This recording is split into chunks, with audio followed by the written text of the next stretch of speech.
Hello everybody, how are you all doing? Welcome back to Man City Unplugged, your very own Man City fan channel.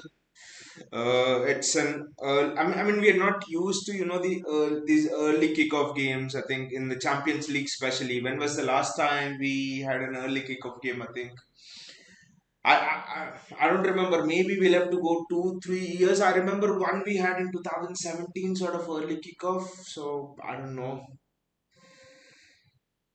But FC Copenhagen, I think they'll be the team who could be knocked out today. Maybe I don't know what's the dynamic of finishing third between the last two teams in the group, but in our group especially. But I think they'll be knocked out.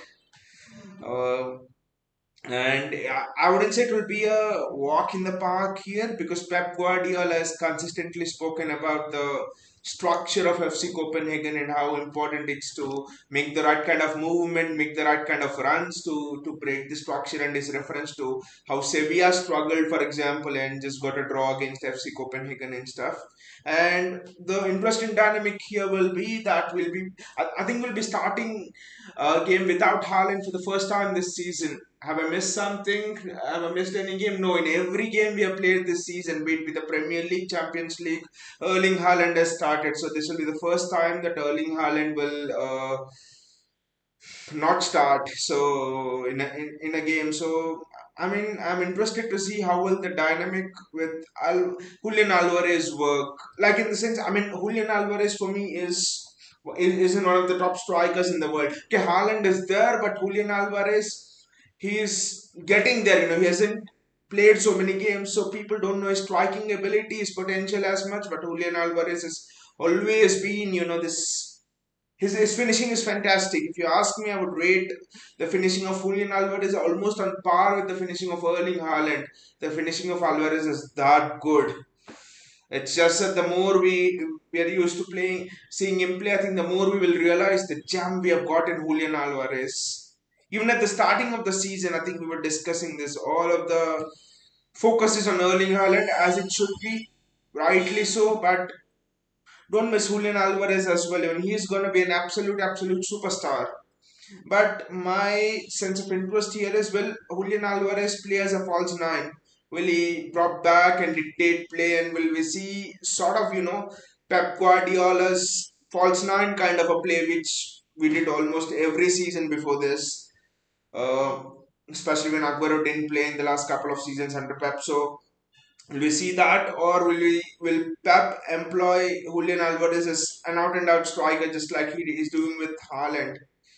Because I think the question here is Julian Alvarez is much more technically gifted than Erling Haaland. He has those little technical intricacies, like he can drop, he can link up play, he can go into a battle. People think we did a mistake by losing Gabriel Jesus, but Julian Alvarez is an upgrade on Gabriel Jesus. He can do everything that Gabriel Jesus does: the pressing, the tenacity, the intensity, the work rate. Julian Alvarez is as big a workhorse as Gabriel Jesus, and he adds the finishing aspect to it. So Julian Alvarez is could be the steal of the decade. The transfer. The we got him for 17 million pounds, right? In 2 years, it would easily raise to 100 million pounds. Julian Alvarez will take this league by storm whenever he starts playing more regularly. But yeah, so the interesting thing is, will Pep also utilize the best abilities of Julian Alvarez? That is the biggest question here, because the way in which Pep Guardiola actually likes to structure his team, arrange the pieces in his team. It involves getting the best out of each player, getting the best out of each player's qualities. So in that way, if you look at the qualities of Julian Alvarez, his qualities are being build up involved in that build up play, having stitching that 1-2 together and all of those things. So it'll be very interesting to see how Pep utilizes Julian Alvarez here. Ikai Gundogan is captaining. Other than that, I think it's the midfield is almost the constant thing.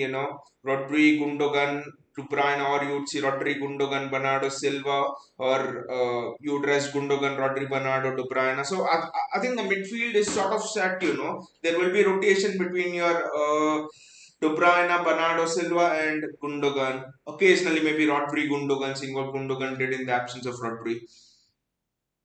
Vinay says, "Did you see Mani Bape wants to leave PSG?" I just saw it. I just saw it, Vinay, and I was just feeling it is one of the most funniest things that has come out.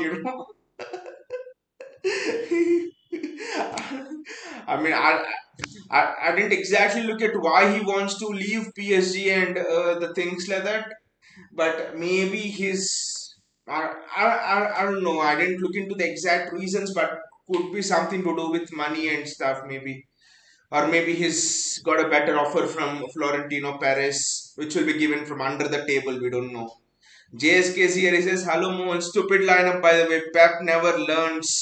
But JSK, at least is starting Julian Alvarez, right? I know, JSK. You're angry that he's not starting Ortega. But then even Ortega doesn't know what to do to get in this Pep's team.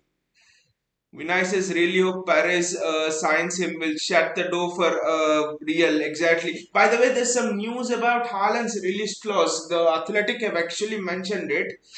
Today, it seems that Erling Haaland has got a release clause of 200 million pounds, and the release clause will be activated in 2024. That is 2 years after Erling Haaland is in contract with City. So 2024, and and the thing is, and there's an interesting clause in that. The clause says that no Premier League club is allowed to buy Erling Haaland with that 200 million pound release clause. It is only available for clubs outside the Premier League.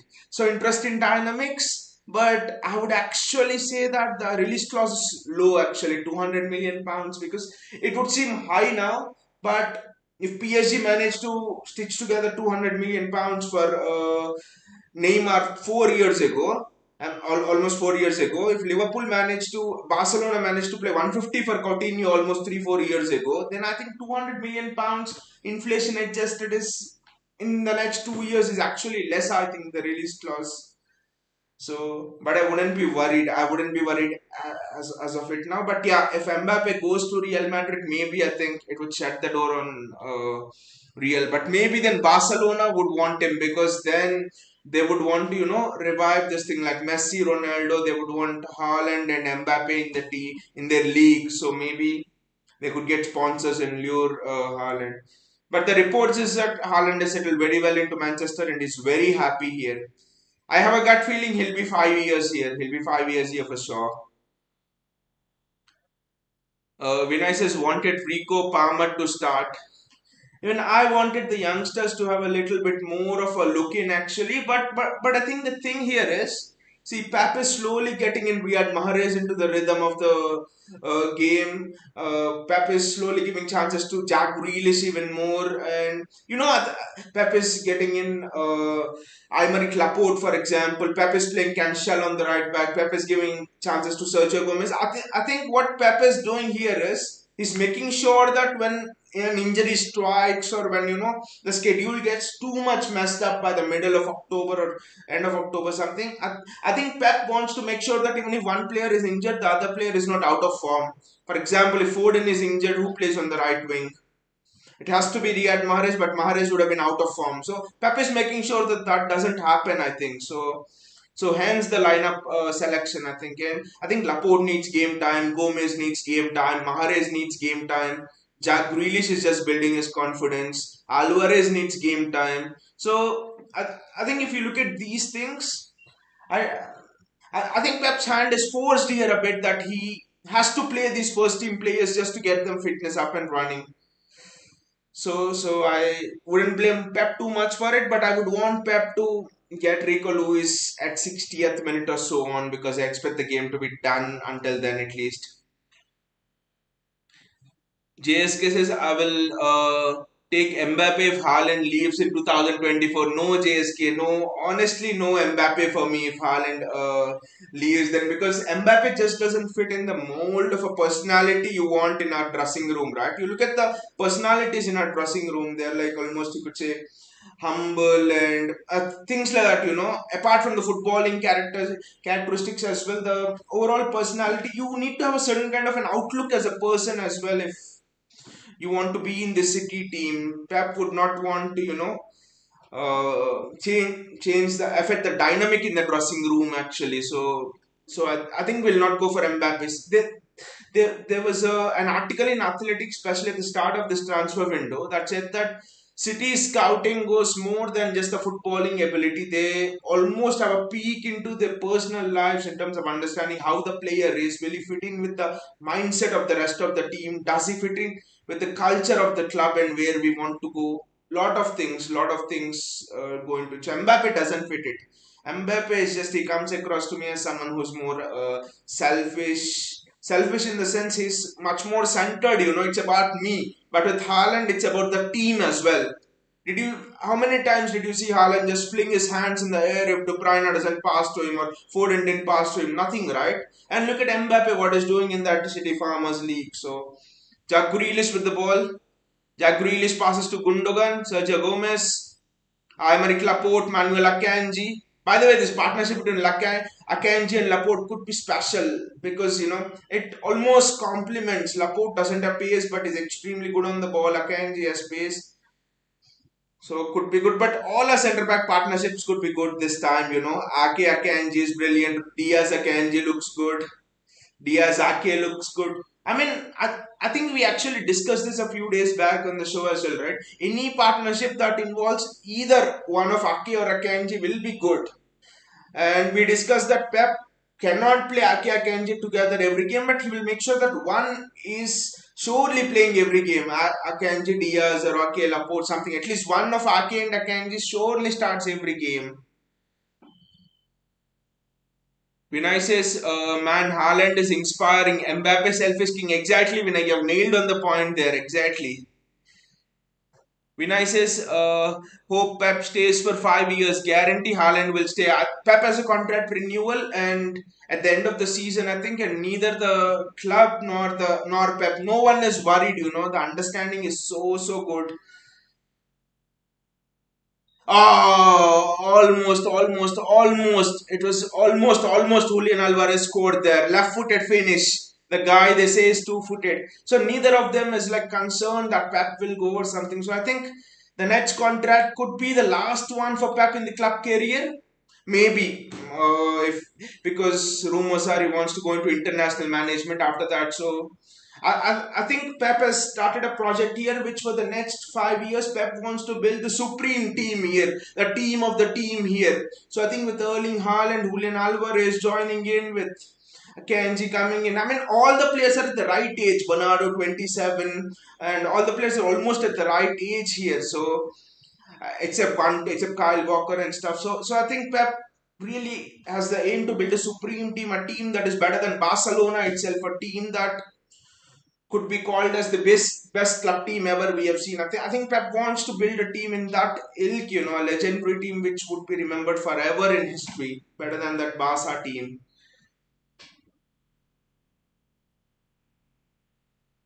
Vinay says, what do you guys think of Benjamin Sesko? I'm fancying him as a Haaland replacement. I actually think, Vinay, I actually have a different view on this. I actually think Julian Alvarez could develop into that sort of Sergio Aguero.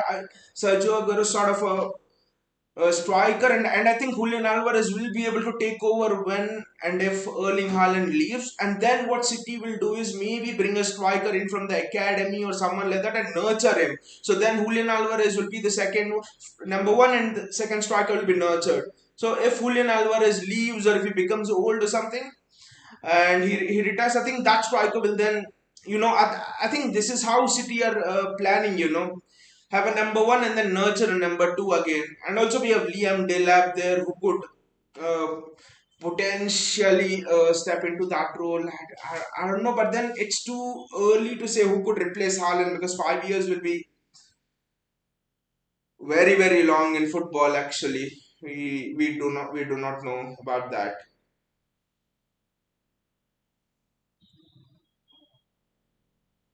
Vinay says Delap has physicality but no pace. That is true, but if he can improve his positioning, if he can improve his runs, I know whichever striker that comes after Haaland will be compared to sort of his this thing, and I don't think any other striker. Haaland is a one in a generation kind of a player, and no striker. I think it's always been like this, if someone has physicality, then he's had a little bit of pace, less pace, more pace, less physicality. I think it's been the law of nature, and Erling Haaland is an exception to the law of nature. That's why they call Erling Haaland the freak of nature. But I do think Liam Delap, and I think with the way our academy is going, by the time Erling Haaland leaves, there will be at least some prospect emerging there. So we do not know. We do not know, but at least now, I think in the near future, Delap doesn't have a place yet because Alvarez is there. But by the time Haaland leaves, you never know. Anything can happen. A new, exciting young striker, someone we could scout. Lot of possibilities are there. JSK says, I'm more worried if Madrid trigger his clause in 2024.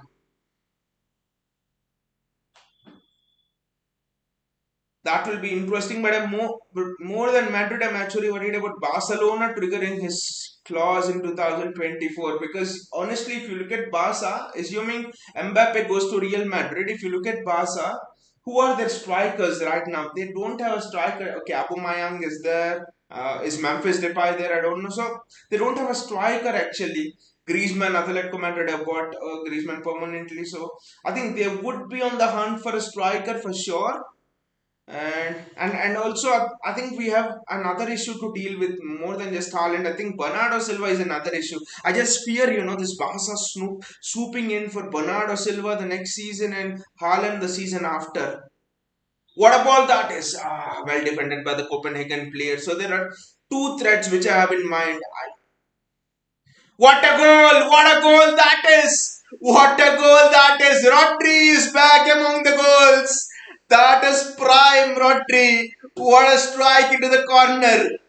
Everyone was almost shell shocked by the way Rodri scored that. Rodri scored that, and De Bruyne was like, he was just looking at Rodri like this. Wow, from where did you score it? Teach me the technique. Who's been teaching you that technique? That's just that's just fantastic what Rodri did there. But look at there, the touch from Julian Alvarez there. That the link up play, the touch, and then Rodri strikes bang.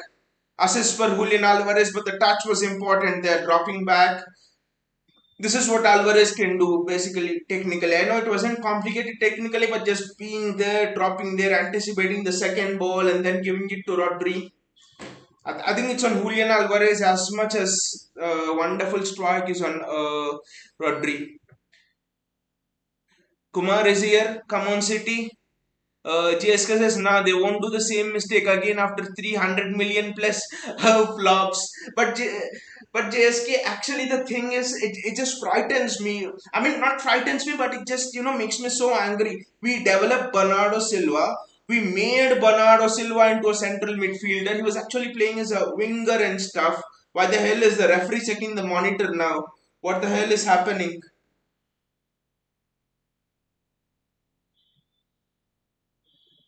Is there a handball or something?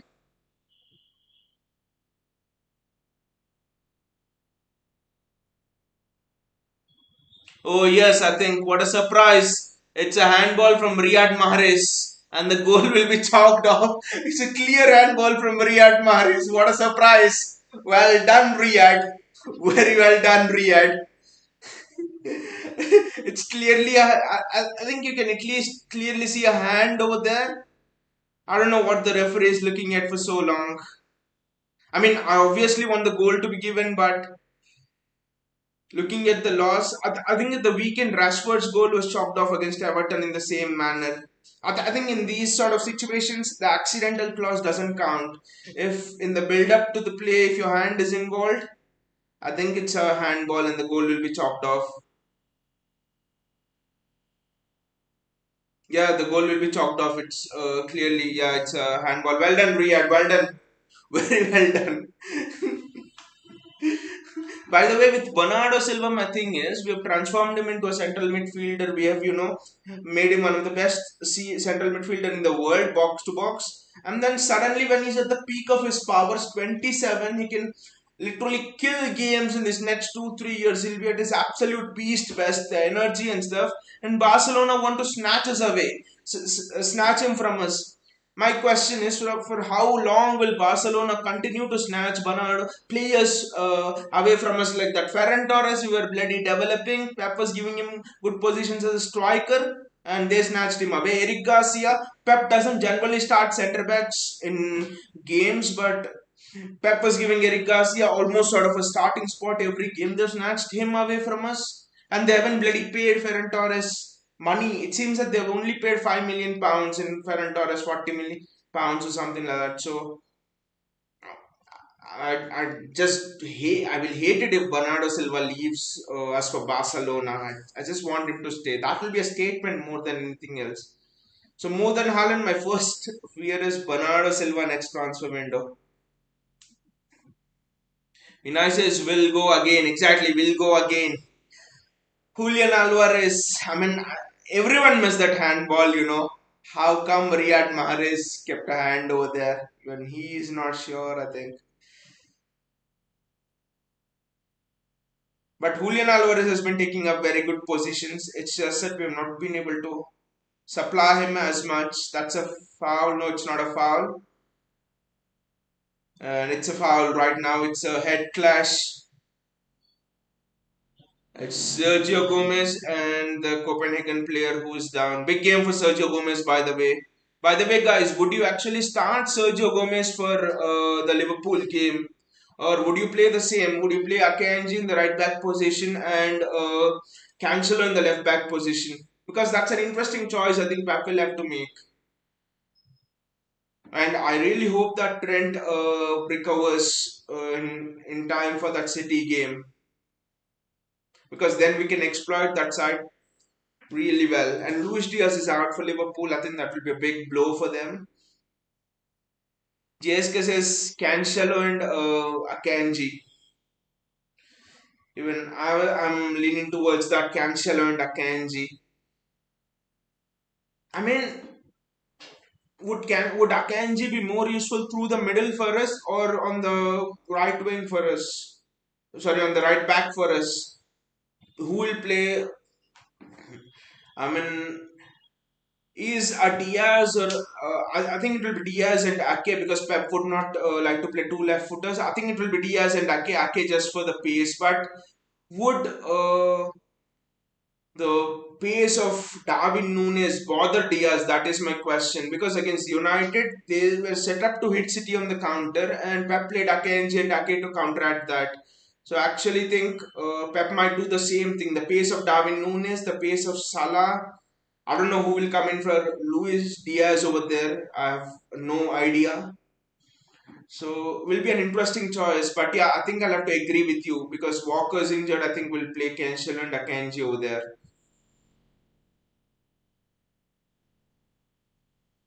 Oh, almost a through pass there to De Bruyne, but Copenhagen come out with the ball.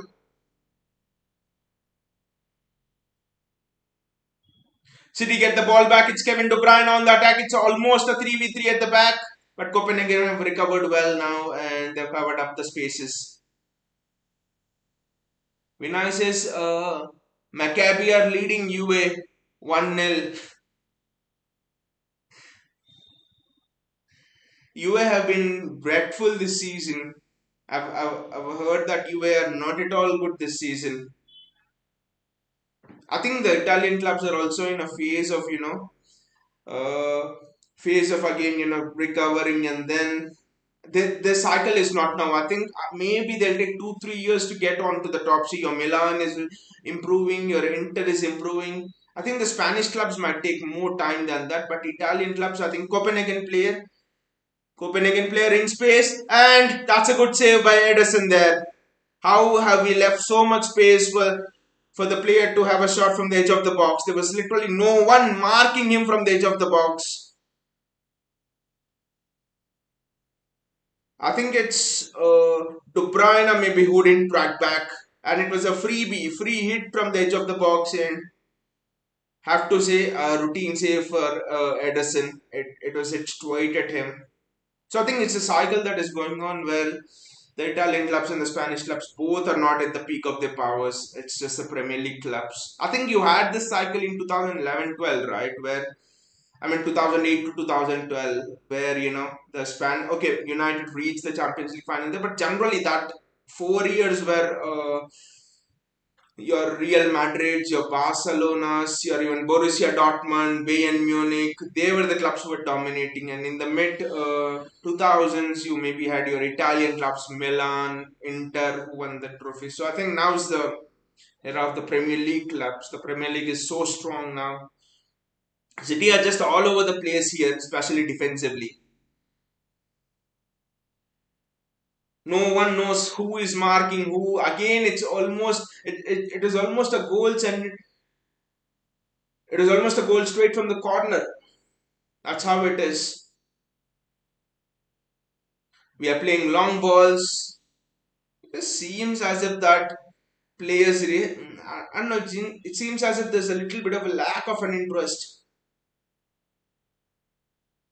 Jack Grealish is there, out wide, trying to dribble.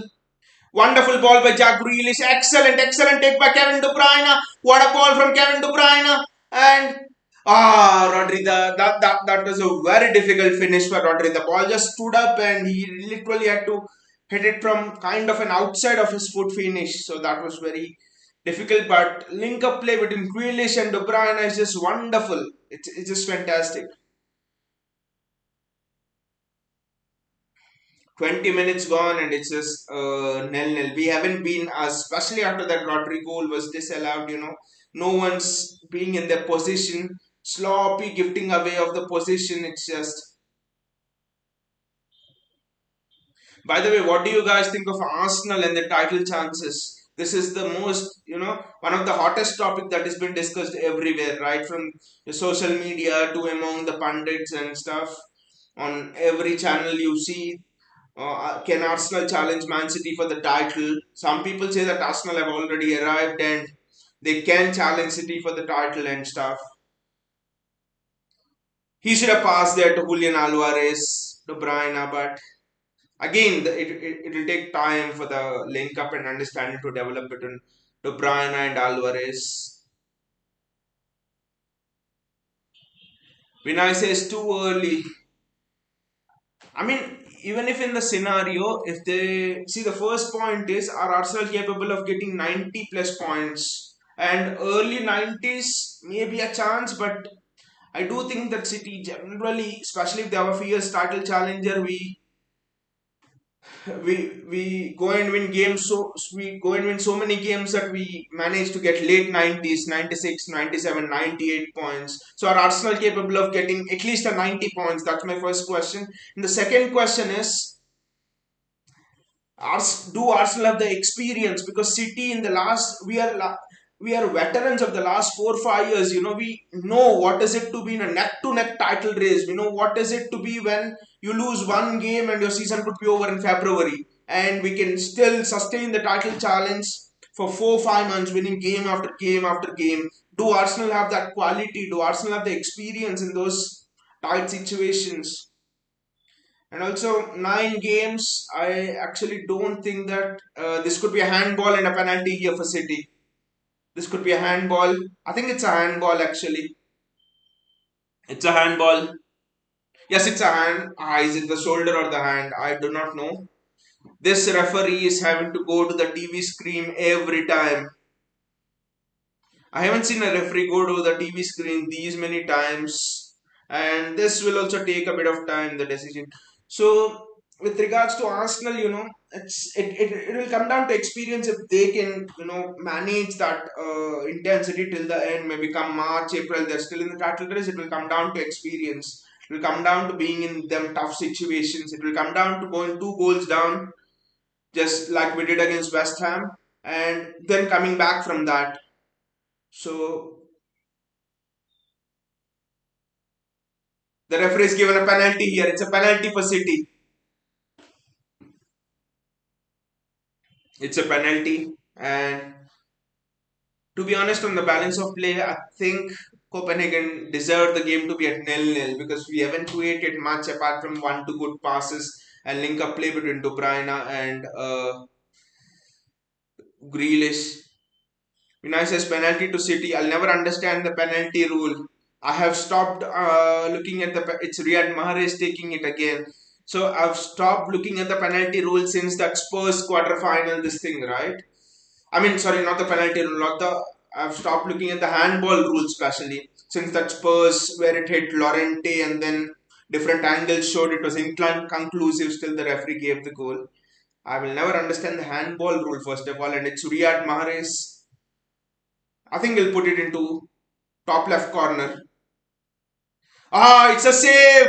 Guy is saved. This is the reason why you would probably want when Haaland is there on the pitch. Maybe you would want Haaland to take the penalty. See, this is the cause for debate. Riyad Mahrez takes exceptional penalties, but all of his penalties are dependent on finding that top right corner or top left corner or whatever it is. They are dependent on that precision, and he's also a human being, and it's difficult to have that precision all the time, right? But with Erling Haaland, it's different. He's a natural striker, and his penalties are just a different beast. You saw against West Ham how he took the penalty. So, what if this was in a quarter final? What if this was in a 10 semi final game in the 90th minute? What would you do? Guys, I think enough of this Haaland Mahrez penalty debate. It has to be Haaland because there was a debate going on that if Mahrez and Haaland both are on the pitch, it would have been interesting today if Haaland was also there on the pitch, who would take. But the debate was that I think the last time both were on the pitch, Mahrez took the penalty. I mean, the debate is Mahrez is the designated penalty taker, but that is shit, man. How many times would should these cost us? Today they don't, but what if this was in a big game? Uh, Enough of this Mahrez penalties now. Enough of it. And the penalty was so obvious that me sitting here was able to predict. I'm sure all of you sitting there were able to predict. He will strike it in the top left corner. That's what he does. Because he stuck his last penalty in the bottom left corner, something like that. There is this theory about Riyad Mahrez.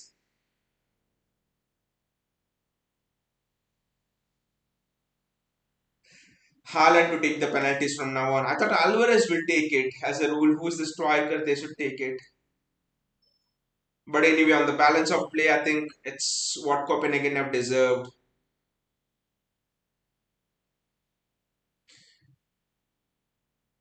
By the way, what do you guys think of the Brighton coach, Di Gerbi or someone is his name? Yes, Di Gerbi, I think he's an Italian, and I was just watching the last weekend.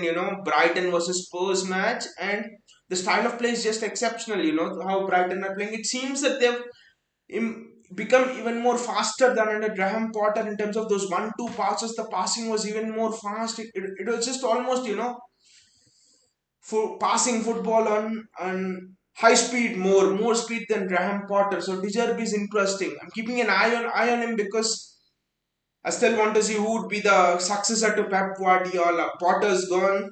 Mikel Arteta, I doubt Arsenal will leave him. And also he's a former Arsenal player and stuff, so there are a lot of sentiments involved there. Ten Hag, the moment he went to United, that was over. So Dijerbi is someone maybe we could keep an eye on. Because around the world, I don't see as many coaches who can continue this tradition of what Pep Guardiola does. That's a penalty. That's a penalty, I think. Is it? Is it a penalty? I don't know. No, it's not a penalty. Thank God. The way Laporte pulled it, I thought it was a penalty. Thank God. JSK says Coutinho says put Ederson on penalties. That's the last thing we want Ederson to be put on there. So many players there for penalties. But I guess Ederson could be the second or third best penalty taker at City. He could actually be the best after Haaland, Alvarez, and Ederson maybe. But first of all, putting Ederson on penalties would be humiliating for all of the players. That's the first thing. That's why Pep will never put Ederson on penalties. JSK is Julian Nagelsmann. Yeah, Nagelsmann is an interesting one. I didn't have a good opinion on Nagelsmann actually, but looking at how he has, improved Bayern style of play, in the sense he has tried certain new things, and the referee is going again to the screen. Potential red card check. What the hell? I haven't seen a referee go to the TV screen these many times. Referee, please take that TV to your house. You can have it for sure. That's what I actually thought. It was inside the box and it could be a potential penalty, but was it a clear goal scoring opportunity denial? I mean, or was it soft? I potentially do not want this to be a red card because it's Sergio Gomez. It's Sergio Gomez, and it could actually potentially maybe delays progress a bit. Has he given a red card here? It's a free kick and it's a red card, I think. It's a red card, I think. It's a red card for Sergio Gomez. It's a direct red card for Sergio Gomez. I actually thought it was. I thought it was a bit soft actually. The foul, and was it a clear denial of a goal scoring opportunity? Now the foul was soft, I think so. It's not a clear. Both were tussling for the ball. Maybe I'm wrong. Maybe I have to see it again, but I thought it was soft. Both were tussling for the ball equally. There was good physical contact, and I don't think it was a red card for sure. Don't think it was a red card. It wasn't a clear goal scoring opportunity denial for me. This referee, I think, is having the greatest entertainment of all the Champions League matches. Um, I think the solution is simple now. Akanji shifts into. I think it will be back three now with Cancelo, Akanji, and Laporte. But again, we have been lethargic today. Penalty miss, and okay, that Riyad Mahrez handball could have been accidental, but Pep is discussing the shape over there. I don't know what shape. Yeah, play 3-4-3 exactly. Vinay says soft, exactly soft red card, Vinay. Soft red card.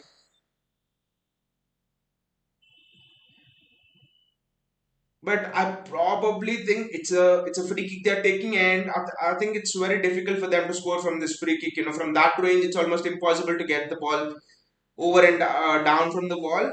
But with regards to the red card, I actually thought it was maybe yellow, but the moment the referee thought it was a foul, I think it was a yellow card is foul. But then I think if it was a yellow card is foul, then maybe the referee had to make a decision whether it was a denial of a goal scoring opportunity or not. And I think Gomez was the last man over there, so I think the referee had to make that red card decision. So I can see from the referee's point of view, but the rules can be so dumb sometimes. So the referee sent him off because he was the last man over there. I think that was the main reason. It was soft it was soft foul.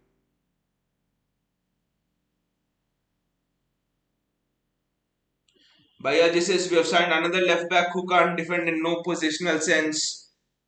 Bayaji, actually, I think Sergio Gomez can actually defend. He has good pace. He's an upgrade on Zinchenko, and his positional sense, it's excellent. In terms of even defensively as well. In the last games he has played, his positional sense is actually excellent.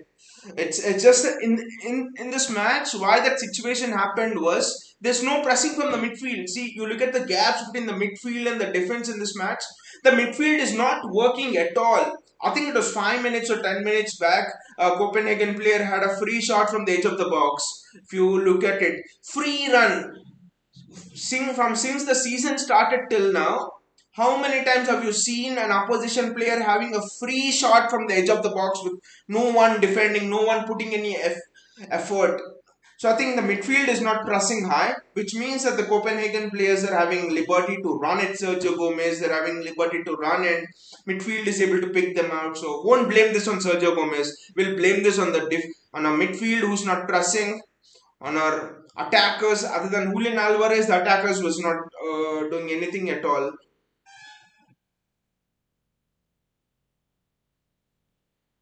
Vinay says JSK was right about Grealish Mahrez duo. Exactly. Grealish Mahrez duo is just unbearable, Pep is still trying it, but I don't know why he's trying it. Maybe to give them some minutes, that's all. See, look at it again. Whenever they have played Community Shield, Aston Villa, this game, the game just looked boring, it was just snooze fest. Even in this game, Doesn't it seem didn't it seem boring till Mahrez and Grealish were there? Sorry, Mahrez both were there on the pitch. For me, we did nothing. We seemed disjointed, no work rate when both of them play. Baya just says it's all easy when the game is already won, but our left backs time and again tend to get exposed. And result is City haven't won the Champions League yet. I can see where you're coming from, Bayaji, in the past and all, but I think Sergio Gomez is quite a bit different to the other fullbacks we've had, like your Zinchenko's and even Fabian Delps and all of them, even Mendy, for example, all the seasons ago. I think Sergio Gomez, we need to give him a bit more time. I somehow has a feeling that Sergio Gomez could be the perfect Pep fullback, you know. He has space, he has all the qualities, he has good positional sense. This match, I know he was caught out there, but where was he caught out there? You look at the position where Sergio Gomez was caught out there, right? He was literally caught at the center, just outside the box at the center. And whose area is it to defend? So I think there are lapses from elsewhere, and Sergio Gomez just had to pay the price for that. Again, look at how easily Copenhagen are able to pass the ball between the lines. It's as if that the white shirts are Manchester City and the maroon black stripes are Copenhagen. Look at it. They're just able to pass through us. It's almost that we're sitting back, and I don't care even if we are down to 9 men. You can't tell a Copenhagen to pass like that. We are bloody Manchester City. The technical players we have, even with 9 men, we can dictate the game.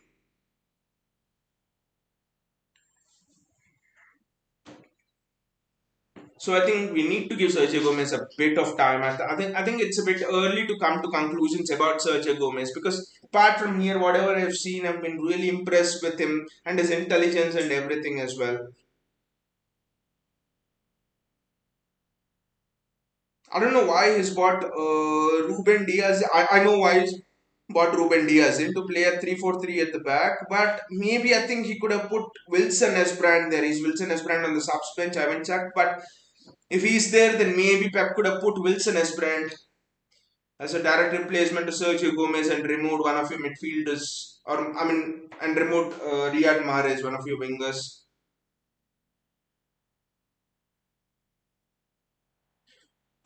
Bayaji says now one of our centre backs will have to play this position when Gomez would have easily started.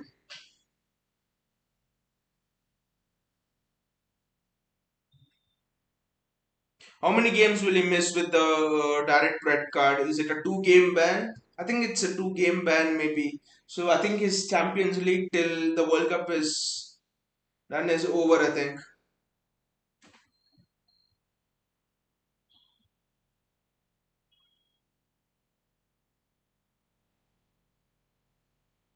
It's again the Diaz Laporte duo over there. See, we are starting to dictate the game now. It's so much easier when Mahrez and Willis both don't play together. That's a good overlap. Joao Cancelo. Joao just put a ball into the box. One thing is quite obvious that we are just not able to connect with Julian Alvarez here.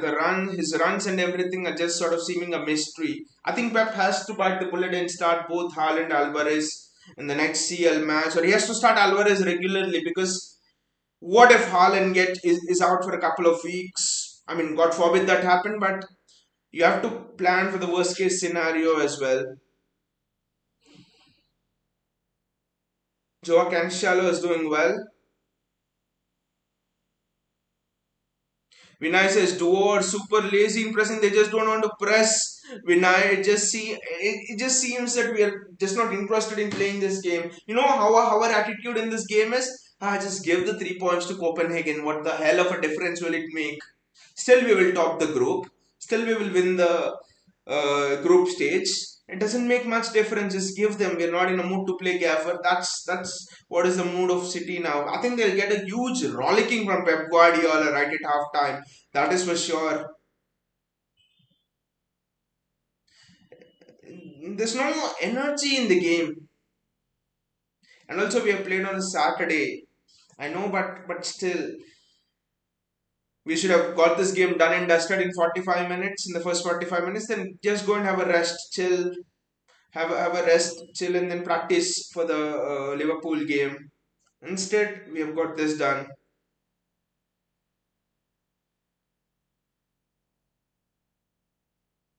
And also, I think Sergio Gomez red card could mean that we stretch our defensive resources even more. Because because of the schedule, it means that Akanji and Cancelo may both of them have to play every Champions League game, and they have to play Premier League games as well. So it's almost going to be a relentless next 2 weeks for both Akanji and Cancelo. They'll have to play every 3 days, and we have to remember that Akanji is also injury prone. So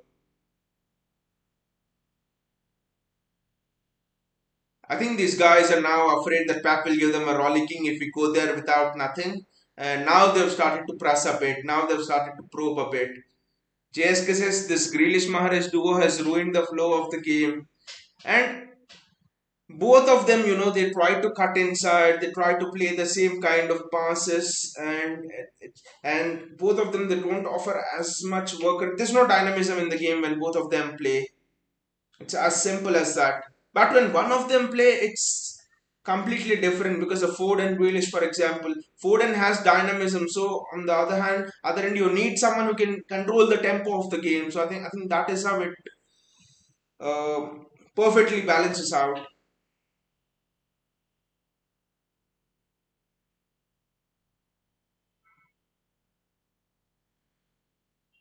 Look at the way we are passing, too slow, very slow. It's as if there's no interest in it. Passing it back. Look at the pace at which the ball is being passed back. And Mahrez has ruined it completely with a penalty as well. Just thought that he was getting some confidence, he was getting some form back. We will need him through these games, through this schedule, and he misses a penalty and dents the confidence himself.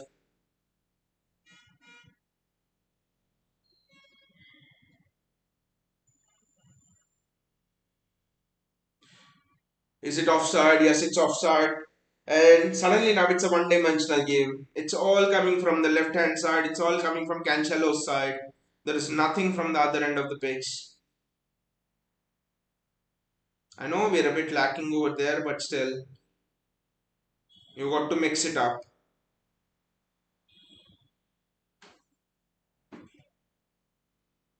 And look at what has happened to the game of Julian Alvarez now. The game time that Alvarez has got, he's now got to do more defending than attacking. He thought I'll have a good chance to prove my goal scoring credentials and at least have my name in the mix for the Liverpool game. And 10 men, he can only defend more than attack.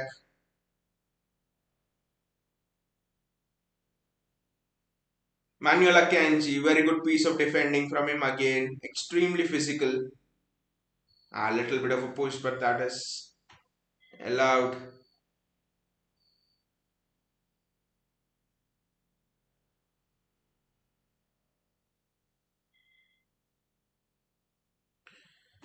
Second off, I think will come out of the blocks very fast, extremely fast. Oh, look at the lethargy there. How many times have you seen us being pressed like that off the ball, straight off Ederson's release? We were pressed and we panic.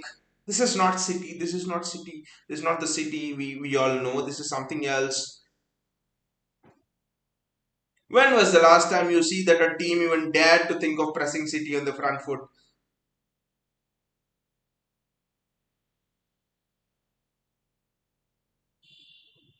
Kevin De Bruyne, Rodri. It was such a cool start to the game, right, Rodri? See, everything that could go for Mahrez went wrong today. He denied Rodri's fizzer into the goal with I know it was accidental, but it was a handball that went wrong. Penalty went wrong, and Gomez got a red card, so his game was cut off after 30 minutes. So I don't know what was Riyad Mahrez's ritual today, what he did today after waking up, but everything that could go wrong for someone went wrong for Riyad Mahrez. It was almost a 20-minute cameo showing everything that could go wrong to a football player. Almost. Thank God he didn't get injured.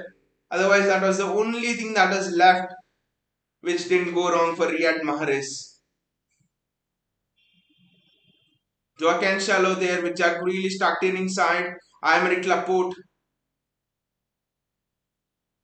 Ruben Diaz,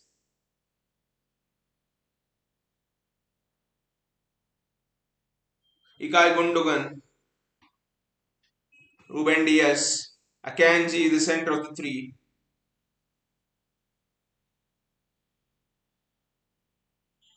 Alvarez is just dropping back. That just seems to be his role. Ah, Gundogan and Alvarez just trying to play through, and Copenhagen look to hit us on the counter, and the ball's gone out.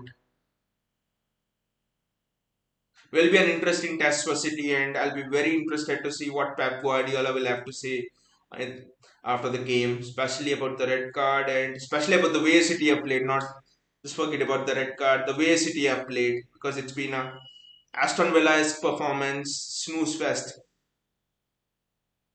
sort of a Community Shield-esque performance. Everything so predictable. I just don't understand why we started playing long balls after the first 10, 15 sort of minutes. I do not know.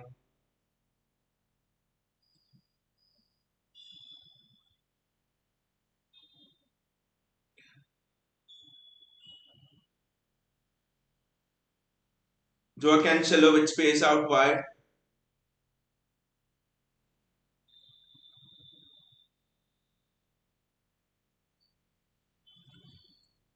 Vinay says Grealish and Mahrez both snails. No, Vinay, snails are faster, I think. Snails are faster than both Grealish and Mahrez combined. But literally, I think in a nutshell, I would say it was a bad day for Riyad Mahrez day, and these are as bad as days come for Mahrez. Happy that it's happened now and it's not happened in an important quarter final or semi final.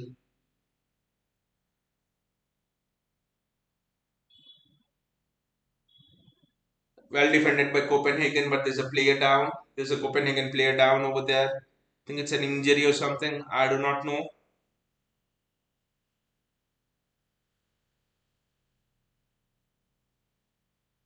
Yes, it's an injury, I think. The delivery was decent over there, but again, second balls, losing second balls, no press, lethargic, extremely low on energy. If you want to write an essay on what are the most unpep things to do, that is what City have done today. City have done everything that Pep hates today. Everything. We have checked every single box of what Pep hates. I think we can only get better in the second half. Do you guys think Haaland will come in the second half? I would like to see both Haaland and Grealish go off, and both Haaland and Alvarez play in a two up front.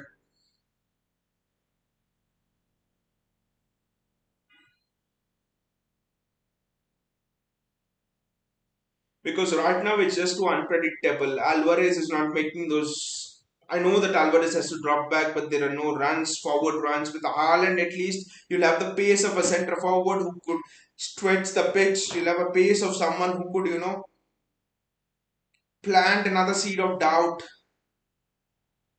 in the defense mind.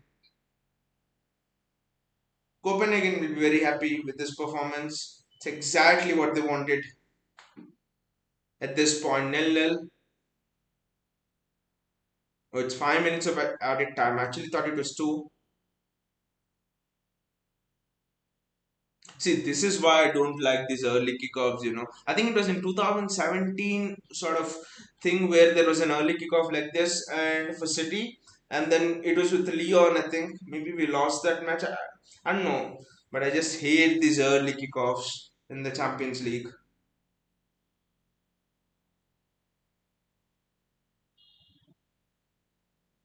The very spirit of Champions League, I think, is you watch it through late night, especially if you're in India or Asia. So I think that's the very spirit of Champions League, watching it through late nights. Copenhagen player, he was very close. But yeah, this is another really striker. No goal, no assist, no pressing. The third one, what you said, Bayaji, no pressing will actually irritate Pep so much. It will make Pep so angry. Absolutely zero work rate as well from Grealish. Even if there's no pressing, you can at least run around, right? Helping your fullback, helping your defense, helping your midfield. He's not even doing that. Jack Grealish, the only thing he wants is just to take the ball and skip past everybody and run through the midfield. Then you play a FIFA game, Jack. Why do you want to play? Julian Alvarez does very well. Can Kevin De Bruyne get a shot away? Oh no. I think it's a deflection of a Copenhagen player, but just look at the link-up play between De Bruyne and Alvarez. It's just that it's just fantastic, the link up play between both of them. The tight spaces, look at that. The combination between these two as well could be very lethal. Alvarez and De Bruyne. For me, I want to see a link up between Alvarez, Haaland, and De Bruyne. That would be even more with Haaland playing off. I mean, Julian Alvarez playing off Erling Haaland, so sort of just behind Haaland. That would just be wonderful. Vinay says when we bought Grealish, starting to understand system, here's a striker. Exactly, the false nine system was in itself a complicated beast to understand. But I think having a striker, it should be normal for Jack Grealish because he plays with Harry Kane and he does well for England. Aston Villa, he had a striker, so I think it should be fairly easy for Grealish to understand it with the striker, and that of Haaland's quality. I think, especially in this system, I think Pep is not asking Grealish to do too many things, especially him playing on the left wing. Is that another red card? The tackle seems no, it's not that bad. It's not that bad. But yeah, I think the instructions, especially when you're playing out wide, are not that special. I think even Pep spoke about it a few days ago, a week ago, so that because when you're playing wide, it's not as complicated as playing in the middle. You just have to worry about your fullback, maybe look at where your striker is, and then put crosses into the box or cut back, and that's it. But whereas if you play in the midfield, you have to look around and a lot of other things. So I actually think Jack Grealish is playing in one of the more easier positions at City, and still he's sort of, I don't know, he's sort of struggling and stuff. I can't understand this. Bayaji says everyone said once we get a real number nine, his stats will go up, but no indication of that at all. Uh, JSK is saying stinker, not a striker. Okay, okay, because I read it as striker, but it's it's apt for both. I think yes, Grealish is having a stinker, but it's true that everyone said, like Bayaji is mentioning, when we get a number nine, everyone said the stats of Grealish will go up and stuff. But I think it again comes back to the question: why did we spend 100 million on Jack Grealish? And I always go back to that question when people, start questioning Grealish. Yes, I do agree that Grealish is not having a good game. It's been very bad, generally in the season, apart from maybe last two matches, he's sort of still not understood the system that much. But why have we bought him? That is the fundamental question I always go back to. And that season, if you remember, when we bought him, Bernardo Silva was heavily linked to move away from City. We were pursuing Harry Kane also then. So I think City almost thought that Bernardo Silva would leave for sure, and then Jack Grealish was bought in. So Grealish was bought in to play in that midfield. Grealish was bought in with an idea that he loves to have the freedom of the open space in the midfield around him. He loves to go past players in the midfield.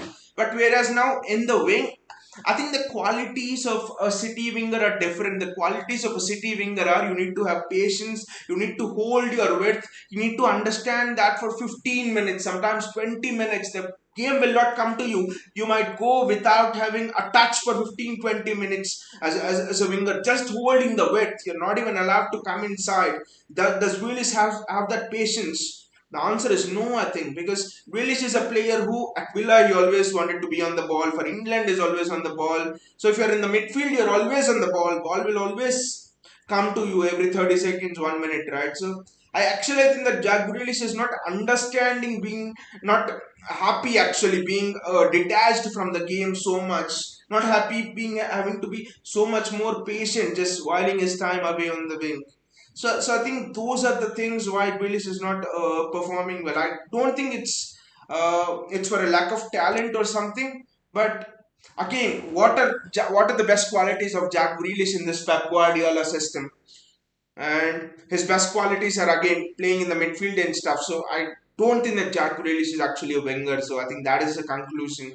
Pep is trying to use all his experience and fit a square peg into a round hole. You're trying to convert Jack Grealish into sort of a winger as well, because there's no space in the midfield and he feels the talent of Grealish is too much that it almost feels like Pep is forcing Jack Grealish to play over there when he wants to play in the midfield and there's no option for Pep. So Grealish is an interesting thing, and that is the reason why I blame him, but I blame him only 50-60% because it's almost like asking Haaland to play in the midfield, right?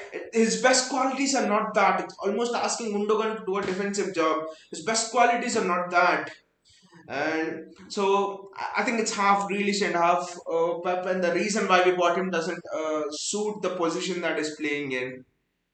Baya just says, imagine Grealish for Bernardo. That sudden drop in energy and no intent to win the ball back, which Bernardo does even in the final minutes of the game. Bernardo is a unique specimen of his own, Bayaji. Bernardo is the best box to box midfielder right now in terms of all round everything, pressing, winning the ball back. Pep himself says when the game is not going well, when things are looking bleak, there are certain players that they count on who put their hand up and say, "Give me the ball, give me the ball." Who demand for the ball, and Bernardo is that kind of a player. So there's no comparison between I think Bernardo and Grealish or anyone. We just can compare. I think Bernardo is world class and Jack Grealish. I mean, world class is not decided based on talent, and Jack Grealish is talent-wise world class, but based on his output, he's just above average. I think. I mean, average at City just based on his output. I think you don't become world class by doing two, three skills or stuff like that. So, but for me again, how can Jack Grealish develop in this system when he doesn't get the midfield position? I do not know the answer. Honestly, I'm struggling. I'm struggling to know the answer because I cannot see Jack Grealish being the best on that left wing position. Yes, he can control the tempo of the game, but he doesn't have those winger-like qualities. It almost reminds me of Bernardo Silva struggling. You remember all the seasons when Bernardo Silva came to City? We were playing him on the right wing and left wing, mostly on the right wing, and he was struggling. It was just almost the game slowed down and all. And I think it was after that season when we thought Bernardo will leave, and after that, Pep put Bernardo in the midfield, and everything was done. I think so. Actually, Grealish is in that kind of a mood, and but there's no space in the midfield. I'm very sorry. So, it will be interesting how Pep deals with this situation. Countinius says something out of context. Juventus losing nil 2 to Maccabi Haifa. Is it that Israel side? Countinius never heard of it, but let them have their moment in glory. The Israel side and Juventus. I think Italian football are on a downward. I mean, are not. I wouldn't say downward spiral. Juventus certainly are, but Italian football are somewhat like they're still rediscovering them. They're just coming up. They had the era in the 2005 to 8 or something like that. They're just rediscovering their form now. I think the Italian league in itself will be stronger in the next 2-3 years, and Juventus has massively declined. Football Feed says, why was Gomez sent off? He was the last man. So he bought a Copenhagen player off, and that was referee apparently thought that was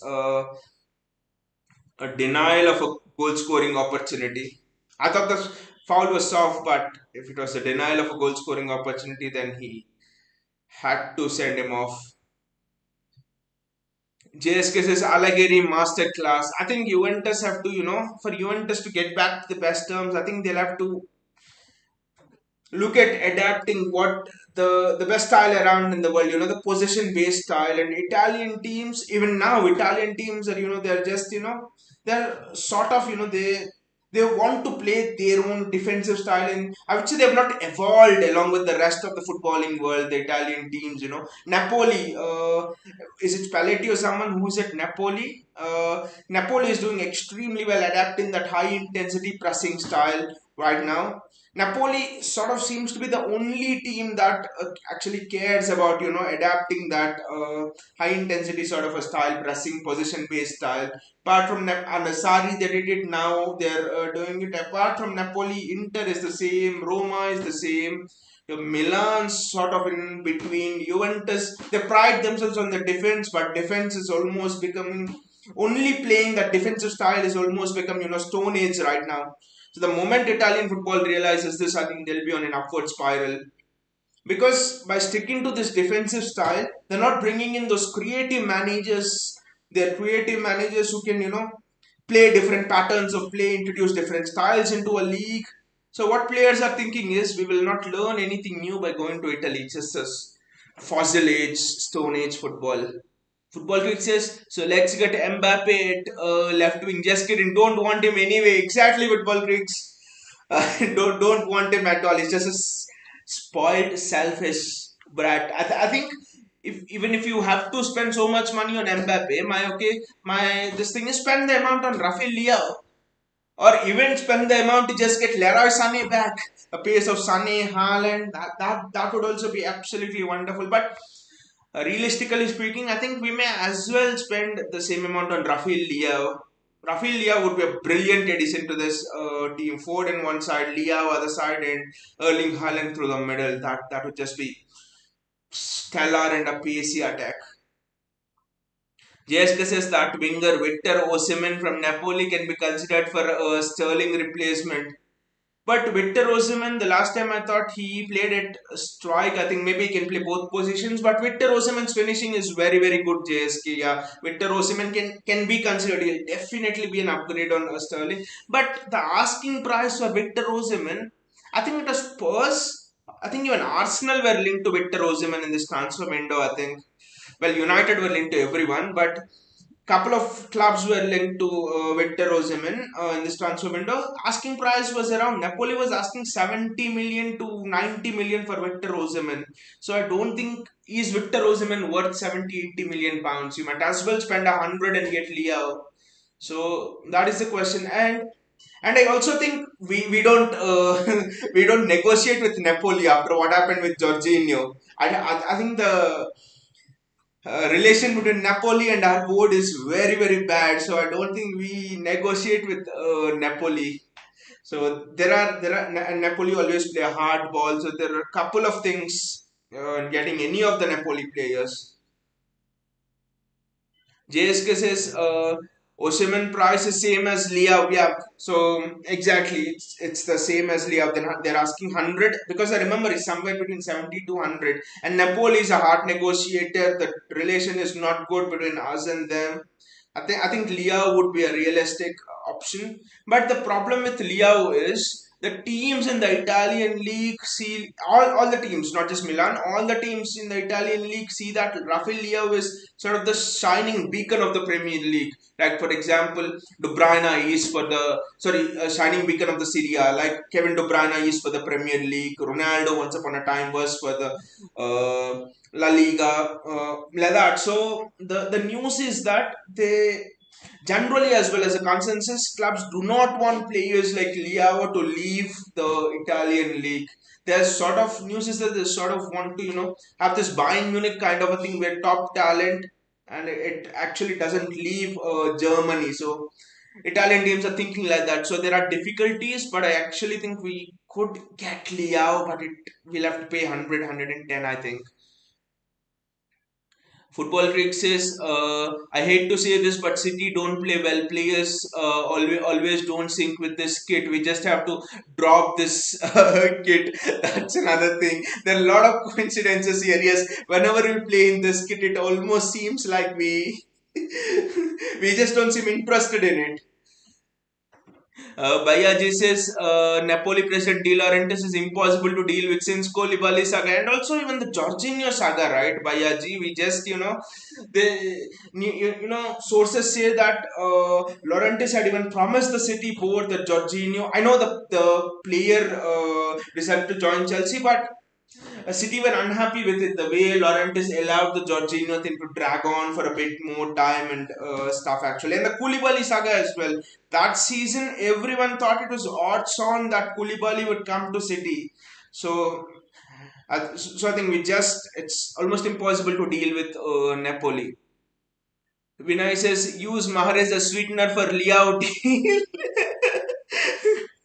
Maybe if the board of AC Milan was as stupid as the Manchester United board, maybe we could have done that. Mahrez plus a bit cash, and we could and put them up as give them some good sponsored deal from Etihad, and we could have got Rafael Leao. But I think it's Maldini who is the transfer director in the AC Milan. This thing AC Milan suddenly have over the last 3 4 years they've built up a good footballing structure in terms of the personnel looking after footballing operations. So I think it will be very difficult to get Liao out of there. Football critics we have done that. Vinicius versus Leipzig also. Yes, exactly. Football critics, but from Napoli, I want their left winger, the guy with the weird name that Georgian left winger, the Georgian. I don't know. I haven't watched Napoli as much in the recent past. Well, I've watched that Liverpool game one half this season when they were smashing Liverpool, I think 4-0 in the first half or something like that. But I haven't watched Napoli as much uh, this season. Phil Foden's there on the pitch. Foden's kind of a warming up. So this is interesting. Has he made any subs? I do not know. A couple of City substitutes were doing intense warming up. So I think Pep has given all of these guys a huge rollicking there. You can just see it from their faces. I think we'll get off the blocks very quickly, very, very quickly. Vinay says Kvaratskhelia cost them 10 million but will cost us 90 to 100 million. And if it's Man City, I think add 20 million more just for, dealing with the Napoli chairman. It will cost us 120. Yeah, the name's correct. Even I've heard his name once or twice during that Liverpool game. He was very good in that Liverpool Napoli game. I mean, the warm up for my substitutes was so intense. It was. I was confused first. Why are they warming up so intensely? No changes made. It's interesting. I think at some point of time, maybe he'll bring out Erling Haaland for sure, just to stretch the game. We just can't draw this game, just win this game and just secure the group. I mean, one concern being the fixture congestion, and the other concern would be you never know. Borussia Dortmund could have a worldie, and then you're done. You're done with the last game. Sevilla, the setback, counter attack, a situation like this could happen again. The entire thing could just turn out to be really ugly when we have had almost qualification confirmed. So I just wanted to win this game and get on with that. That's the only thing. I just want to see the intensity with which we come out.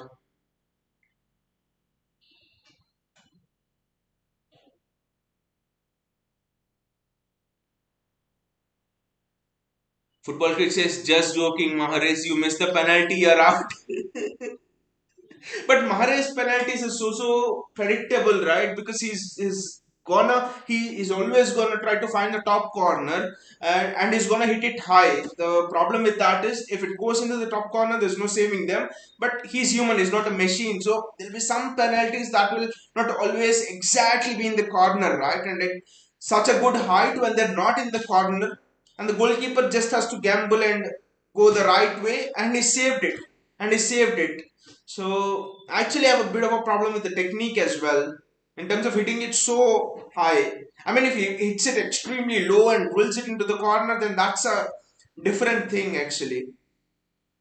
but in the big games again, that's the question: who takes the penalties? For me, it's Haaland who takes the penalties in the big games, in the knockouts, especially in the Champions League.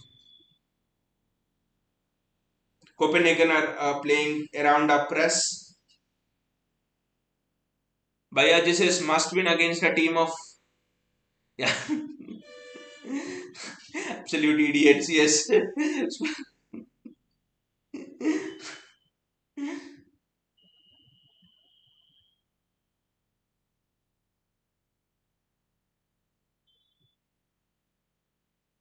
We will win this, but how? But the nature of the performance will be a bit different, I think, than our regular games. Of course, we are down to 10 men, but how will we deal with it? That's the question. Because Copenhagen hit you on the counter, so that is going to be a little bit of an issue here if we overcome it. I think that's what happened for the Sergio Gomez red card as well.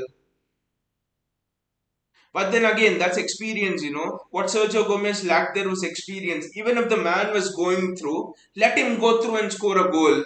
Even if he scores a goal, you're just 1-0 down, but then you're 11 versus 11. And the City team, even if they're 3 goals down, you have the capability to come back. So I think with experience, Sergio Gomez will learn that. Giving away a goal and is better than being a man down for the best part of the game. So I think that's a lesson in there today for Sergio Gomez in his short city career. It's sometimes good to concede a goal and not go man down. Vinay says Pep never learns. Palmer should have started.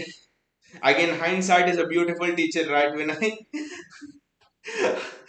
I, I'm just thinking about how bad the day had gone for Riyad Mahrez, right? If Mahrez scores that penalty, instead of the ball touching his hand, it has a touch and then it goes to Rodri and Rodri scores that. Suddenly Mahrez has an assist and he has a goal, and suddenly the talk is different. The talk is suddenly Grealish and Mahrez are clicking. Mahrez goal against Southampton. Mahrez here, you know, he has rediscovered his form. Start Mahrez against Liverpool experience. So it just depends on one moment, and the day could have been entirely different for Riyad Mahrez. Again, we are just not able to press. Copenhagen play through our press. They work the ball out well. That's good tracking back from Ikai Gundogan. Sushant says, when is Man City unplugged coming? Malta. That's a question not for this match, Sushant, I think.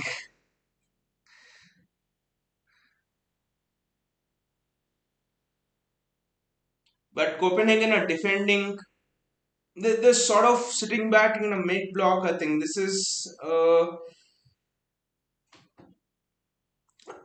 I think this is a bit of a lesson they've learned from the last match as well. I think last match they were sitting a lot deep, but this match I think they worked on the structure and they're sitting in the mid block. So and we have actually seen teams trouble. City sitting in a mid block, a corner again, just not able to get the ball out out of our half. It doesn't matter even if we are down to 9 men. We just have to get it out to. We just have to play around Copenhagen there because we're technically so good.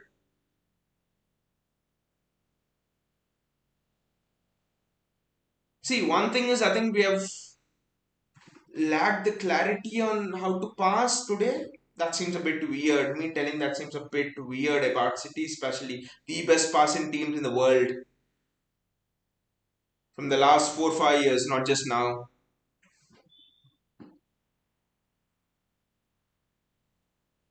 JSK says, wait, you are in Denmark, right? Have you watched this Copenhagen team? No, no, JSK, I haven't watched them play. No.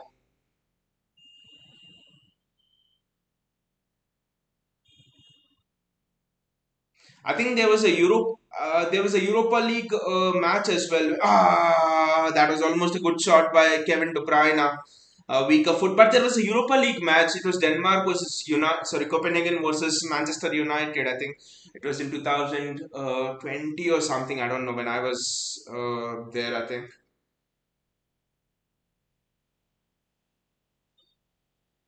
But then who goes to watch United?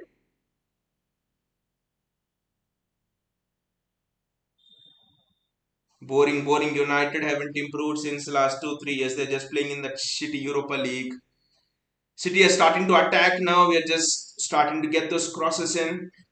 But yeah, I think the moment you're down to 10 men, I think Alvarez is not the right option suddenly here. I think you need a target man. You need someone who you can just send balls to, especially uh, especially balls over the top, especially utilize the pace. I think the moment you put Erling Haaland in there, the Copenhagen defense will just be stretched. Oh, what a run almost by Julian Alvarez. And also, I think if you put Haaland in there, suddenly you make it 10v10. Because Haaland himself equal to two players, he occupies two players. So suddenly you make it an equal game. Just I'm waiting to see when he brings Haaland. Sushant says Crocodile FC. Yes, I watched Crocodile FC play. Yeah, yeah. I watched them play once. They were the sort of the local team in the place where I lived in Denmark then. So yeah.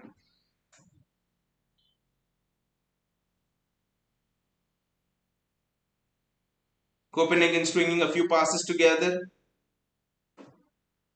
But again, the traps in the midfield are good. It's a line of five at the back, and it's sort of a 5-3-2 we are playing with Grealish, and I mean it's almost a diamond we are playing.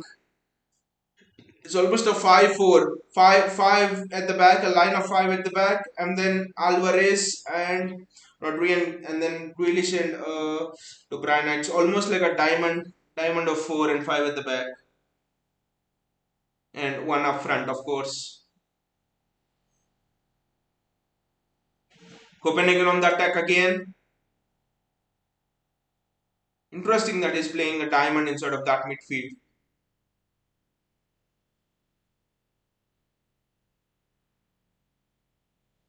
Rodri has almost gone into that midfield this thing. So literally would say Gundogan is playing that midfield position now and Alvarez is the tip of the diamond with Copenhagen player drives into the box and that's very good defending. It's absolutely fantastic defending there. Defensively we have looked solid. The defensive group has come out very well. Fantastic from Ruben Diaz again. What a tackle there. If you miss that tackle, that was a penalty. Vinay says this is very good defending lesson because barely we defend. Exactly, Vinay. You can see positives from that as well. Gundogan giving the ball away.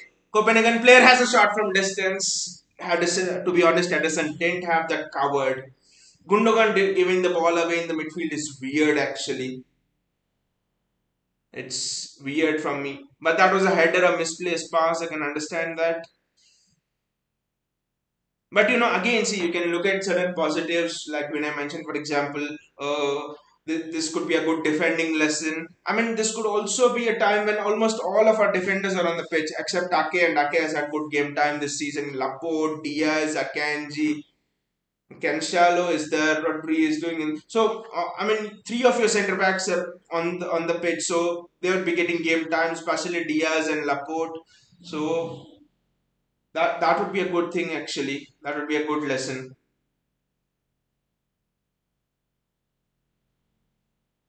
But I think if City have to win this game, you have to bring on Haaland. We need a target man. But this could also be a learning experience as to what do you do if you go down to such a situation in a quarter final, in a semi final, for example. How do you deal with that?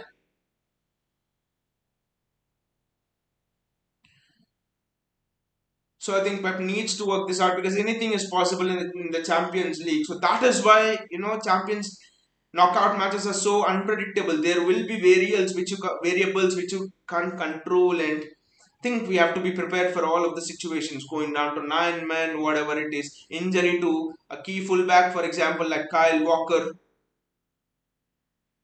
that happened in the Madrid game last season, and we just couldn't respond to that. Vinicius Junior Why did us after that Walker after Walker went off? So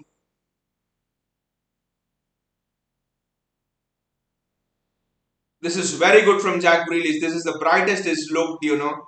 He's carried the ball with him.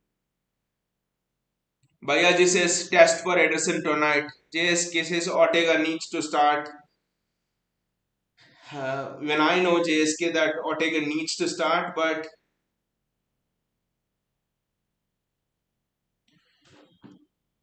there's no basis for him to start, I think. So that is actually the thing.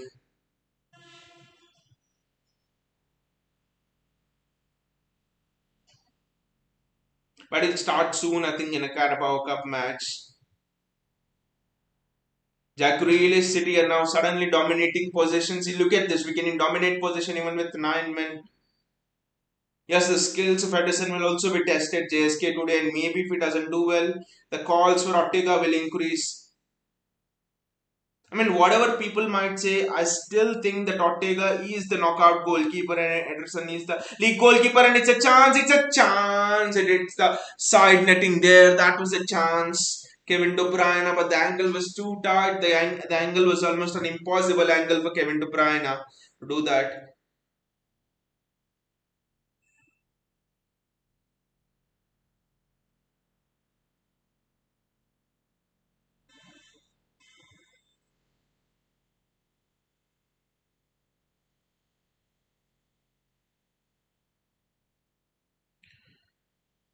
We somehow need to unpick this Copenhagen defense.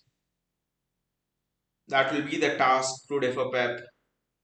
It will send out a message to the rest of the footballing world as well that it doesn't matter even if City go down to 10 men, we still can do it. That's a free kick for Copenhagen. The tactical fouls are interesting here, which Gundogan is making.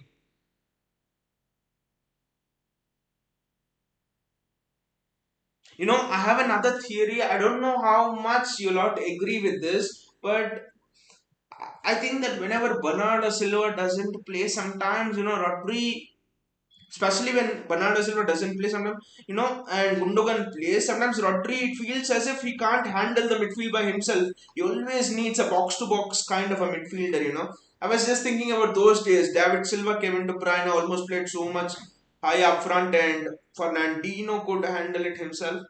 I mean, there's no criticism of Rodri, but I do think that there will be some games where, games like this, for example, where a team is sitting deep, you would need your CDM to be hold the fort on his own. And sometimes when Rodri does it, he has that susceptibility, that little bit of a vulnerability to get caught on the counter. But maybe that is the reason why we bought Calvin Phillips. Maybe Calvin Phillips is injured. We would not know that, but that's a slight bit of a criticism that I've noticed in Rodri, especially on his own, especially without Bernardo Silva, just seems a little bit vulnerable.